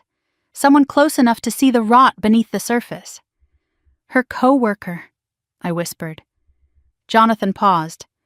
"Which one?" "Her supervisor from the boutique," I said. "I've only met her twice, but the second time she pulled me aside and asked if Lydia was okay. She didn't give details, but she said Lydia made some bold claims about coming into wealth soon." Jonathan hummed thoughtfully. "Interesting. Reach out. Don't discuss legal issues, just ask if she'd be willing to talk about your sister's recent behavior." I nodded, gripping my phone tighter. "And Evelyn," he added, voice softening, "today I want you to back up everything again. Create redundant storage, off-site and encrypted, and start preparing for the possibility that your sister may attempt something public." That word hit differently. "Public?" "Yes," he said. "Social media, employers, mutual connections. Individuals like your sister often escalate from physical presence to reputation attacks." My stomach dropped. She was already planting seeds online. Grace had shown me. Lydia would absolutely make a scene if she thought she could control the narrative. "I'll prepare," I whispered. "Good," Jonathan replied. "Call me as soon as you speak to the co-worker." When the call ended, I didn't move for a moment. Morning sun was beginning to warm the walls, but I still felt cold. I wrapped the blanket tighter, stood and walked to the kitchen like someone moving through underwater currents. A cup of coffee helped, but only slightly. At 10:30, with trembling fingers, I found the boutique's number and asked to speak with Maya, Lydia's supervisor. Her voice came on the line, warm but cautious. "Hello?" "Hi, Maya. It's Evelyn. I hope I'm not interrupting." "Oh, Evelyn." She sounded genuinely surprised. "Hi, is everything okay?" No, nothing was okay. "Actually, I'm hoping you can help me with something. It's about Lydia." There was a long exhale. I thought this might be about her. My pulse quickened. "Has something happened?" "Well," she said carefully, "I can't share anything confidential, of course, but I can say that Lydia's behavior has raised concerns." "What kind of concerns?" I asked. She hesitated. "May I ask why you're reaching out?" "My sister has been trying to take control of my assets," I said quietly. "House, car, savings. She's been escalating. Threats, manipulation, showing up at my door with a lawyer. And I'm trying to understand how long she's been planning this." Another long silence. "Evelyn," Maya said finally, "I think we should meet in person. There are things I'm not comfortable saying over the phone." My heart thudded. "Are you free this afternoon?" she asked. "Yes," I said immediately. 2:00. There's a quiet cafe on 5th and San Gabriel. I'll be there." "I'll come," I whispered. When I hung up, my palms were damp. Something about Maya's tone, cautious, almost frightened, told me this meeting would not bring comfort. It would bring truth, and truth rarely came without cost. I spent the next hours documenting everything Jonathan advised. Backups, timestamps, encrypted folders, screenshots. I worked mechanically, my brain focused only on the next step, and the next, like someone laying bricks across a collapsing bridge.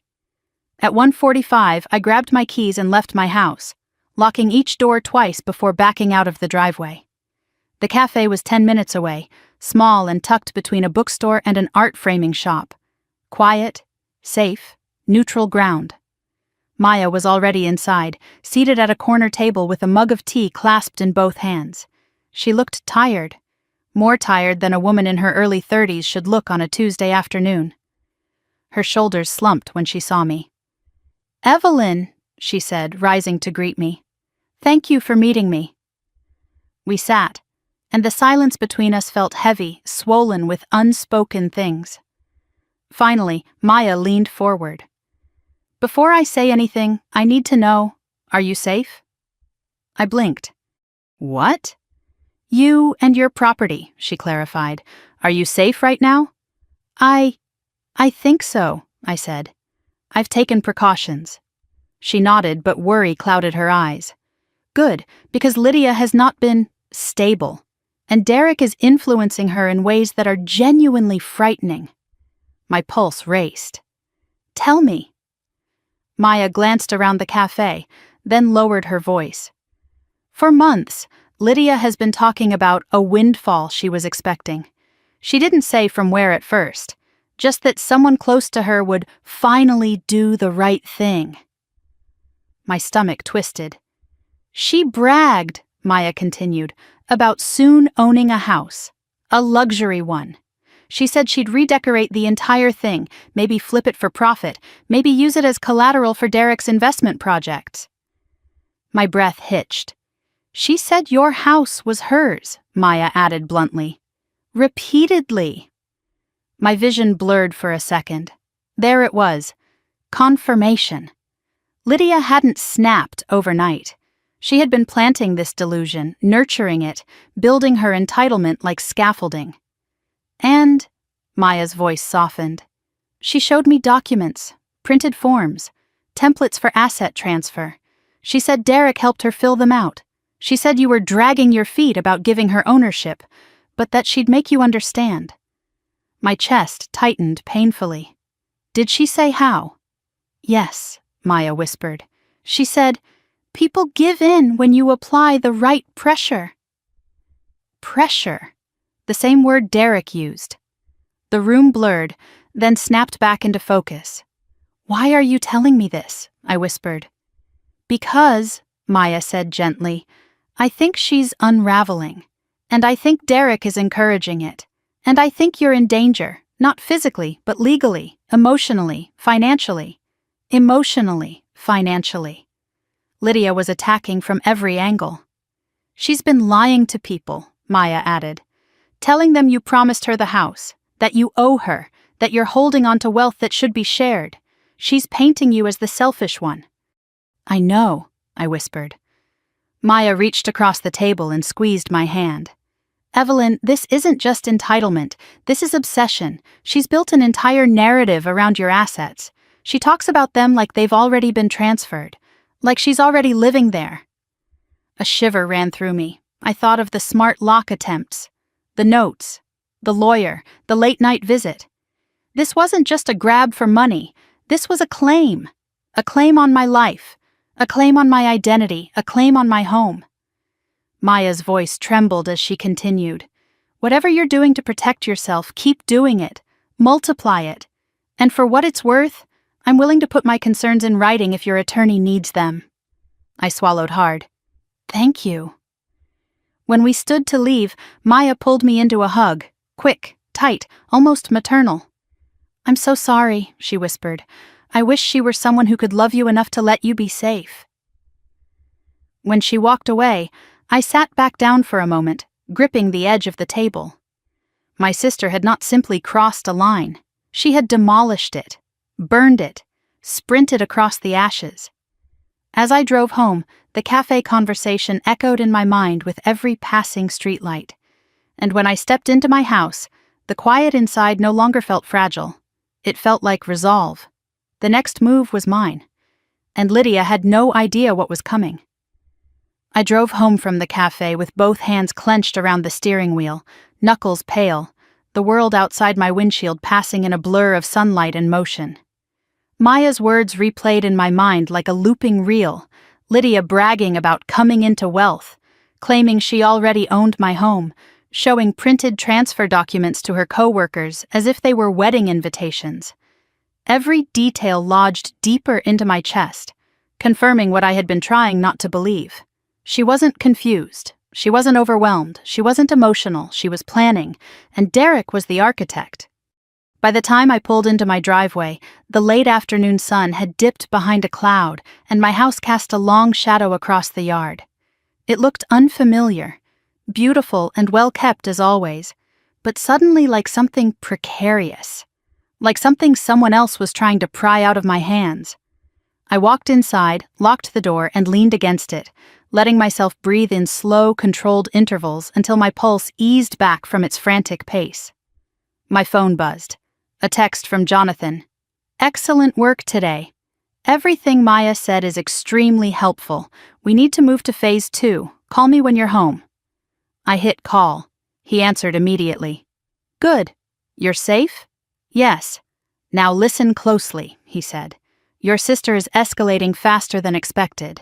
Her mental framework around the property has shifted from desire to entitlement. She believes she is owed what you have.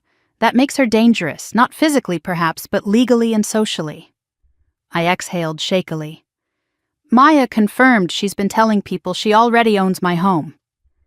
"That aligns with individuals operating under entitlement delusion," Jonathan replied. "Our next step is reinforcing your legal shield before Lydia attempts a more public maneuver." I swallowed. "What does that mean?" "It means you and I are going to secure your property, assets, and reputation before she can fabricate claims," he said. "I'll need full documentation, not just the recordings, but every financial detail Lydia could twist. You need to gather it tonight." "Tonight?" "Yes," Jonathan said. "She and Derek will not slow down. They will escalate again, possibly soon." As if summoned by his words, my doorbell chimed at that exact moment. I froze. "Oh God," I whispered. "Is someone there?" Jonathan's voice sharpened. The chime sounded again, polite, patient, but unmistakably deliberate. I crept toward the peephole, and my blood ran cold. Lydia. Again. But she wasn't alone. 2 women stood behind her. Women I recognized. Mrs. Hanley, our mother's old friend, the one Lydia always manipulated with crocodile tears. And beside her, Mrs. Doyle, our neighbor from 2 doors down, a woman whose entire personality was built on gossip and sympathy for the loudest sufferer. My stomach dropped. Lydia wasn't just escalating, she was staging a scene. "Jonathan," I whispered. "She brought people, she brought witnesses." He inhaled sharply. "Evelyn, listen to me. Do not open the door. Record everything. They are attempting social pressure escalation." "I know," I whispered. "Stay quiet," he urged. "Let them talk." So I did. Lydia stepped forward, arranging her face into a tragic expression so dramatic it would have made a soap actress proud. "Ev," she said, loud enough for the street to hear, "please open the door. I brought some of Mom's friends to help mediate. We're worried about you." Worried about me? Mrs. Hanley clasped her hands together. "Dear, your sister says you've been refusing to speak with her, that your grief over your mother has isolated you. We just want to help." Anger flared in my chest. Lydia had used our mother's memory as a weapon before, but never like this. Lydia's voice took on a trembling edge. "Ev, I don't want us to fight, and I don't want you to lose everything Mom wanted for us." Lose everything? My jaw clenched. Mrs. Doyle chimed in, her tone sympathetic and cutting at the same time. "She's worried you've become overly attached to the house, possessive. That's not healthy, dear. Family property should be shared." Shared. My mind reeled. Lydia had fed them her script, word for word, and now they were here to shame me into compliance. Behind the door, Jonathan murmured, "Record every word." Lydia placed her palm against the door like she was blessing it. "Ev, please, just let us in so we can talk. This is embarrassing for everyone." Embarrassing for everyone. My breath shook. I stayed silent. Lydia took a step back, sighing loudly for her audience. "She's shutting me out again. She's been so unstable lately. Derek keeps saying she's becoming paranoid, but I didn't want to believe him." My mouth fell open. Mrs. Hanley gasped softly. Paranoid? Oh dear. Yes, Lydia said, her voice faux fragile. She's convinced I'm trying to take her things. I mean, can you imagine? Her own sister? I nearly choked on my disbelief. This was calculated character assassination. She wasn't just attacking my rights, she was attacking my sanity. That's it, Jonathan whispered. You have more than enough. Don't engage. But Lydia wasn't done. She took another deep breath and raised her voice. Ev, if you won't let me in, please at least tell us you're okay. You've been ignoring calls, isolating yourself, acting erratically. We're worried you're having some kind of breakdown. Mrs. Doyle nodded. It happens to women under stress. No shame in it. Something inside me snapped. Not rage, not tears, clarity. If I opened that door now, Lydia would twist anything I said. She wanted a meltdown. She wanted an outburst. She wanted a spectacle she could describe later as proof. I stepped away from the door. Lydia knocked once more. Ev, please, don't make us call someone to come check on you. Call someone, meaning welfare checks, meaning false reports, meaning escalating her smear campaign with authorities if needed. I walked to my kitchen, grabbed my phone charger, and whispered into the phone, Jonathan, what do I do if she calls the police with a false report? Stay calm. Show them your documentation, your log, your cameras. They cannot force entry without cause. I nodded slowly, even though my pulse thudded in my ears. Outside, Lydia said something to the women in a lowered voice, then added loudly, I can't stay any longer. Maybe she'll open up tomorrow. Let's go. She made sure her grief-filled sigh echoed through my doorway before she left. When they were gone, I locked the deadbolt again, then slid down the wall until I sat on the floor breathing hard, not crying, not shaking, just stunned. Jonathan waited patiently on the line. This was expected behavior, he finally said. Social witnesses create pressure. They validate her narrative. But Evelyn, what she just did also becomes evidence of attempted manipulation. Do you really think she'll take this to the police? I whispered. Yes, he said simply. Prepare for that possibility, and prepare to document it too. We ended the call with a plan. Gather all digital files into a master folder, back it up externally, and be ready to forward the entire collection to him at a moment's notice. I stood slowly, then walked through my house gathering what I needed: USB drives, my laptop, binders, printed logs. As I assembled everything, the details of the encounter replayed in my mind. My sister had effectively staged an intervention to steal my home. She had dragged neighbors and family friends into her delusion. She had accused me of instability. She had crafted a facade of concern so perfectly rehearsed it chilled me. This wasn't impulsive entitlement. This was an orchestrated campaign. And in that moment, something inside me hardened with a strength I didn't know I had.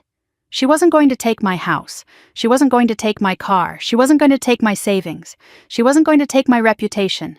She wasn't going to take anything. When the documentation was finished, copies made, files encrypted, logs updated, I stepped outside to get some air. The sun was setting, soft orange hues painting the sky. For a moment, the quiet was almost peaceful. Then my phone buzzed. A message from an unknown number. You humiliated me today. This is getting ugly because you're forcing it to.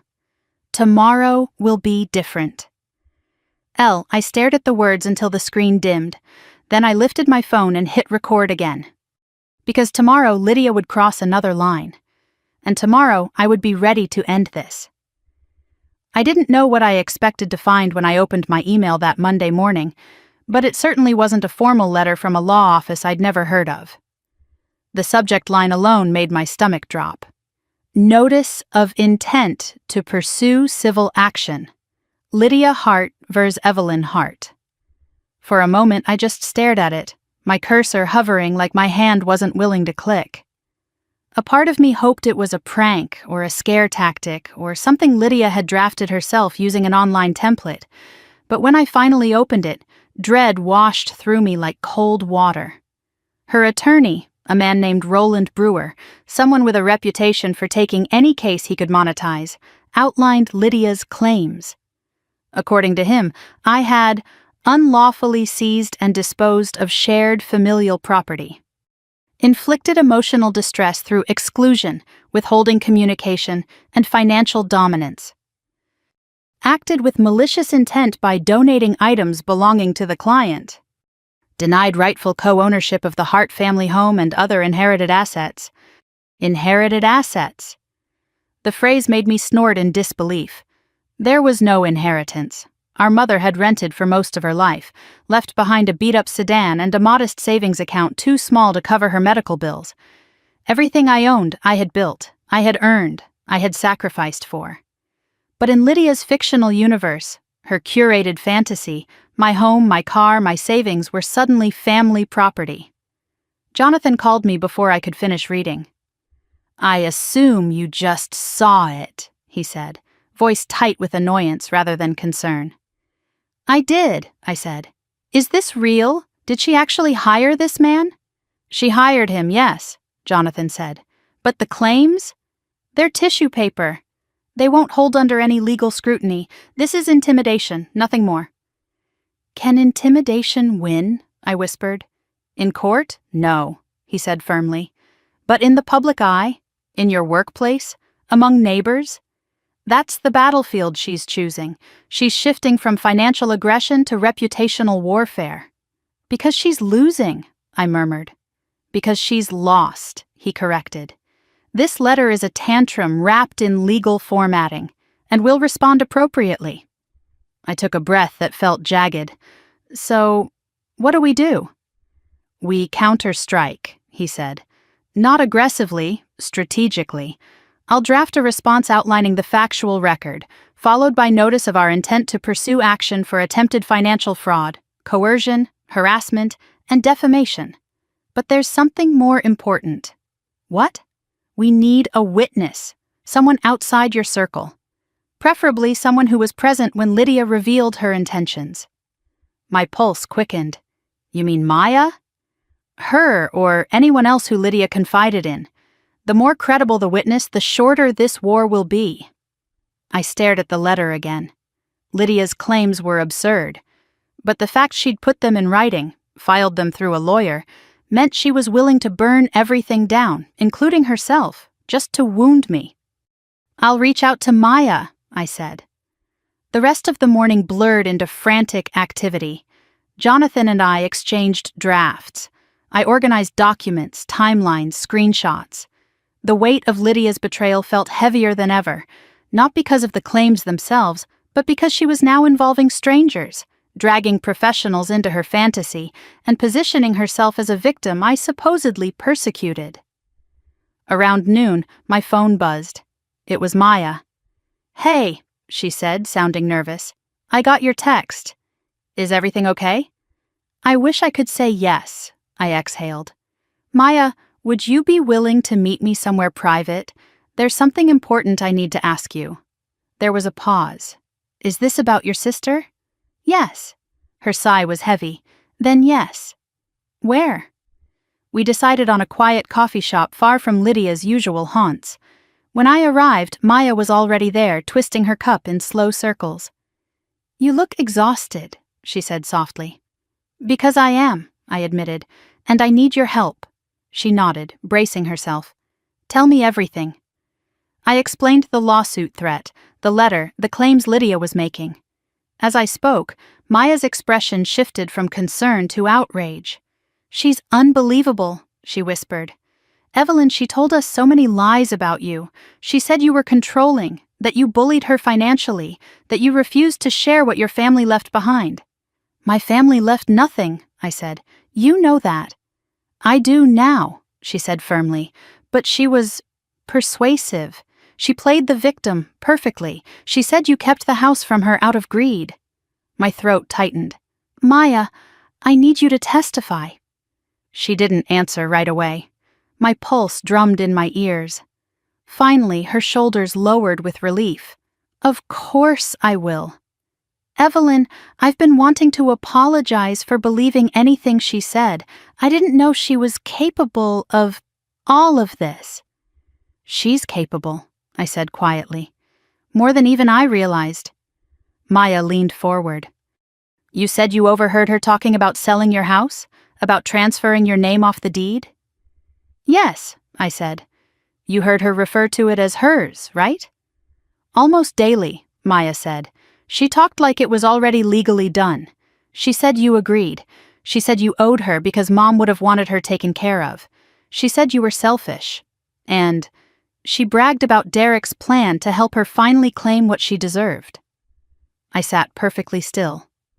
She said that? All of it, she said. And more. Evelyn. She told us you were unstable, that you were on medication, that you were paranoid, that she was worried about you. I rubbed my forehead. She brought people to my house to stage an intervention. That must be why.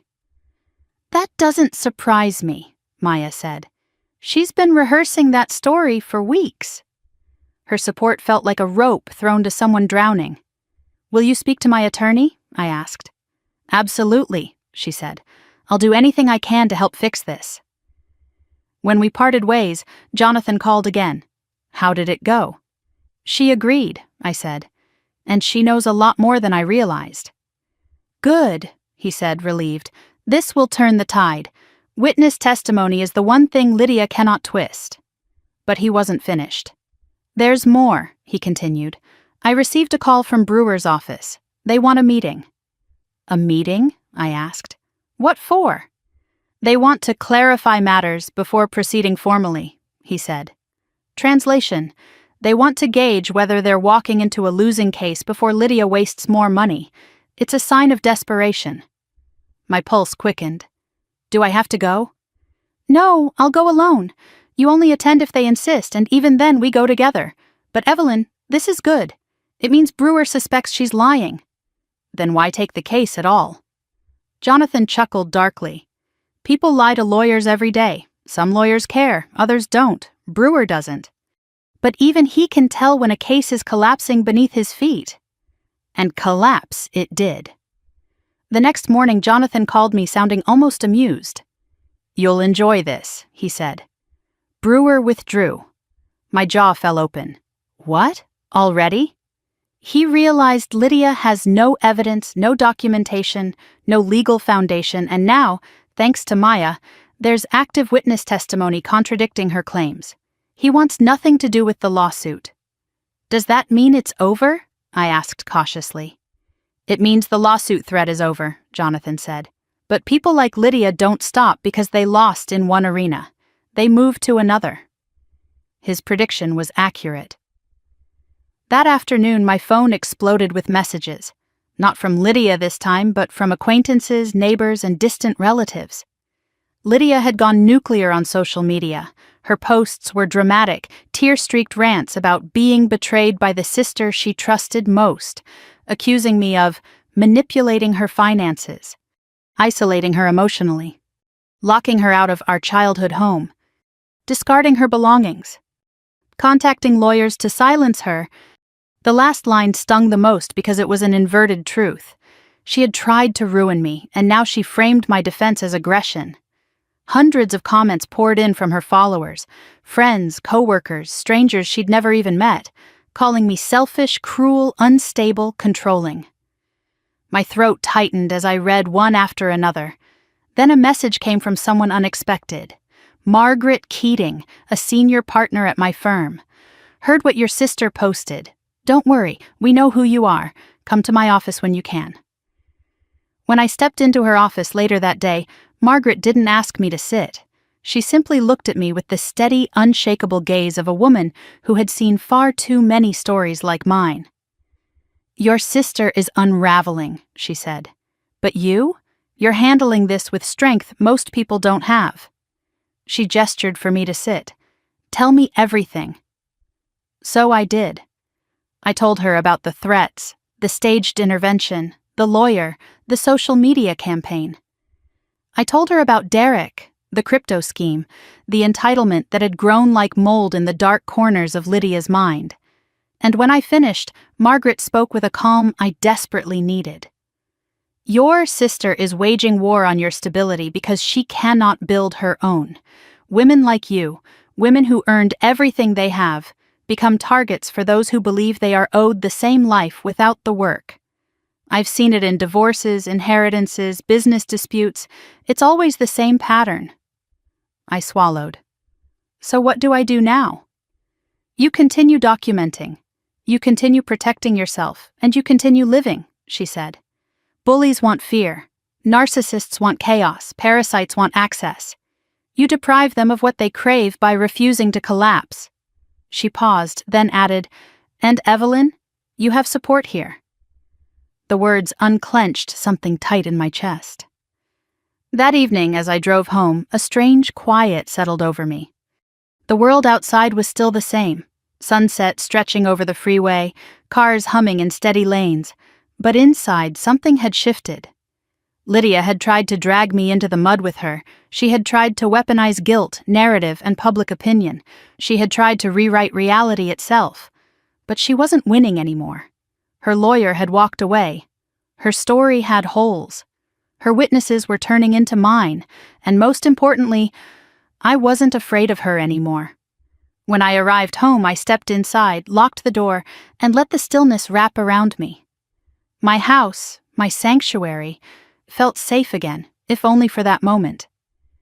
Then my phone lit up. A message from an unknown number. But this time, it wasn't Lydia. It was Derek. We need to talk. It's about your sister, and what she's planning next. Derek's text sat on my screen like a live wire, humming with the possibility of something explosive. For a long moment I didn't respond. I simply stood there in my entryway, purse still on my shoulder, keys in hand, the house silent around me except for the faint hum of the refrigerator. It struck me then that this was the quiet Lydia had been trying to rip away from me. The calm, the ownership, the sanctity of a space that belonged to me alone. And now her accomplice, the man who'd schemed beside her, wanted to talk. When I finally replied, my fingers moved slowly, deliberately. Meet where? He answered instantly. Somewhere private. I don't want her to know. Coffee shop on Lincoln. Back patio. 20 minutes. I didn't want to go. Every rational part of me screamed that Derek had played a role in all of this, that I owed him nothing, that this could be some twisted setup. But something about his message, its urgency, its rawness, felt different from the polished arrogance he'd displayed through Lydia. And if he was willing to break ranks now, I needed to know why. I grabbed my coat and left. The coffee shop's patio was quiet, dimly lit by hanging bulbs. Derek sat hunched over a small metal table, hands wrapped around a cup he hadn't touched. When he saw me, he startled like someone caught stealing. "Thanks for coming," he said, voice low. "Make it quick," I replied, sitting stiffly. "Why are you contacting me?" He exhaled shakily. "Because I'm done with your sister, and because she's planning something that's going to hurt you. I don't want any part of it." I crossed my arms. "You already had a part in it." He didn't argue, didn't deny, didn't deflect. He simply nodded, shoulders slumped. "You're right," he said, "and I was an idiot. But I didn't know how far she'd take it. I didn't know she would—" He let his head drop. "Lydia's not well." A bitter laugh escaped me. "I'm aware." "No," he said quickly, "I mean it. She's unraveling fast. She's obsessed with this idea that you stole something from her, that she deserves everything you have. She's not just angry, she's fixated. She talks about you like you're the villain in her life story." There was something about the way he said it, half grieving, half terrified, that made me lean in despite myself. "Why contact me now?" His jaw tightened. "Because last night she said she was going to escalate. She said if she couldn't get what she deserved through legal channels, she'd make the world believe you were unstable. She mentioned calling for welfare checks. She said she'd make people see. And Evelyn, she's creating fake messages, screenshots, ones that make you look unhinged." My blood chilled. "She's fabricating evidence?" He nodded miserably. "She showed me some of them. Said she'd keep pushing until someone believed her enough to intervene. The world seemed to tilt beneath me. For a moment, I couldn't breathe. "She'll destroy her own life doing that," I whispered. "She doesn't care," Derek said. "She thinks she's been wronged. She thinks you owe her. She thinks everything you have should have been hers, that you just got lucky, that your success is something you owe the family. And she'll burn everything to make reality match what's in her head." I stared at him, searching for the angle, the manipulation, the self-interest behind his words. But all I found was regret, real, bitter regret. "What do you want from me?" I finally asked. "Nothing," he said. "I'm leaving the state tomorrow. She's not going to stop coming after you, and I don't want to be anywhere near what she does next. I'm only here because I'm sorry, and because you deserve a warning." For a moment, silence stretched between us. Then he slid his phone across the table. "What's this?" "Proof," he said. "Recordings, screenshots, everything she's said in the last week. Use it however you need." I didn't touch it. "Why should I trust anything from you?" He flinched, and when he spoke again, his voice trembled. "Because I saw what she becomes when she wants something. And I'm scared she's going to hurt you, and herself, and anyone in her path." I swallowed hard. "Take it," he said. "Then forget you ever met me." When I finally picked up the phone, he stood abruptly. "Good luck," he murmured, then walked away before I could respond. For a long moment, I sat alone with the phone in my hand, feeling its weight like a burning coal. Then I left the cafe, drove home, and forwarded everything to Jonathan before my key was even in the door. 5 minutes later, he called. "This changes everything," he said simply. "What do we do now?" I asked. "We file a countersuit," he replied. "Not as retaliation, but as protection. With this evidence, her false claims, her fabricated messages, her coordinated smear campaign, she's exposed. And Evelyn, we're not doing this to punish her. We're doing it to stop her." The next 48 hours passed in a blur of legal language, sworn statements, notarized documents, and screenshots that felt like glimpses into a mind unraveling thread by thread. Hearing my own sister, my childhood playmate, my mother's daughter, plot against me in her own words was a grief I hadn't anticipated. But it also clarified something I'd been resisting. This wasn't just a family conflict. This was self-preservation. When the countersuit was formally filed, something in me exhaled for the first time in months. Not victory, not relief. Just the release of a truth I had been holding back. I couldn't save her, and I didn't have to let her destroy me. 2 weeks later, the police knocked on my door. Not to arrest me, not to investigate me, but to deliver a formal notice that Lydia was the subject of a harassment complaint and a cease and desist order. She'd crossed too many lines, shown up at my workplace, sent dozens of unhinged messages, tried to contact my neighbors with fabricated claims. She had become legally and undeniably a threat to my safety. I accepted the notice with steady hands. The officer gave me a sympathetic look. "Family cases like this, they're the hardest. I'm sorry you're going through it." "Me too," I whispered. Word spread quickly. Lydia spiraled publicly, posting frantic, contradictory rants that undid her carefully crafted narrative. Her followers began to question her. Her coworkers distanced themselves. And finally, inevitably, her world shrank down to exactly what she had created: isolation, chaos, consequences. She didn't contact me again. Not through lawyers, not through social media, not through people she manipulated into becoming her voice.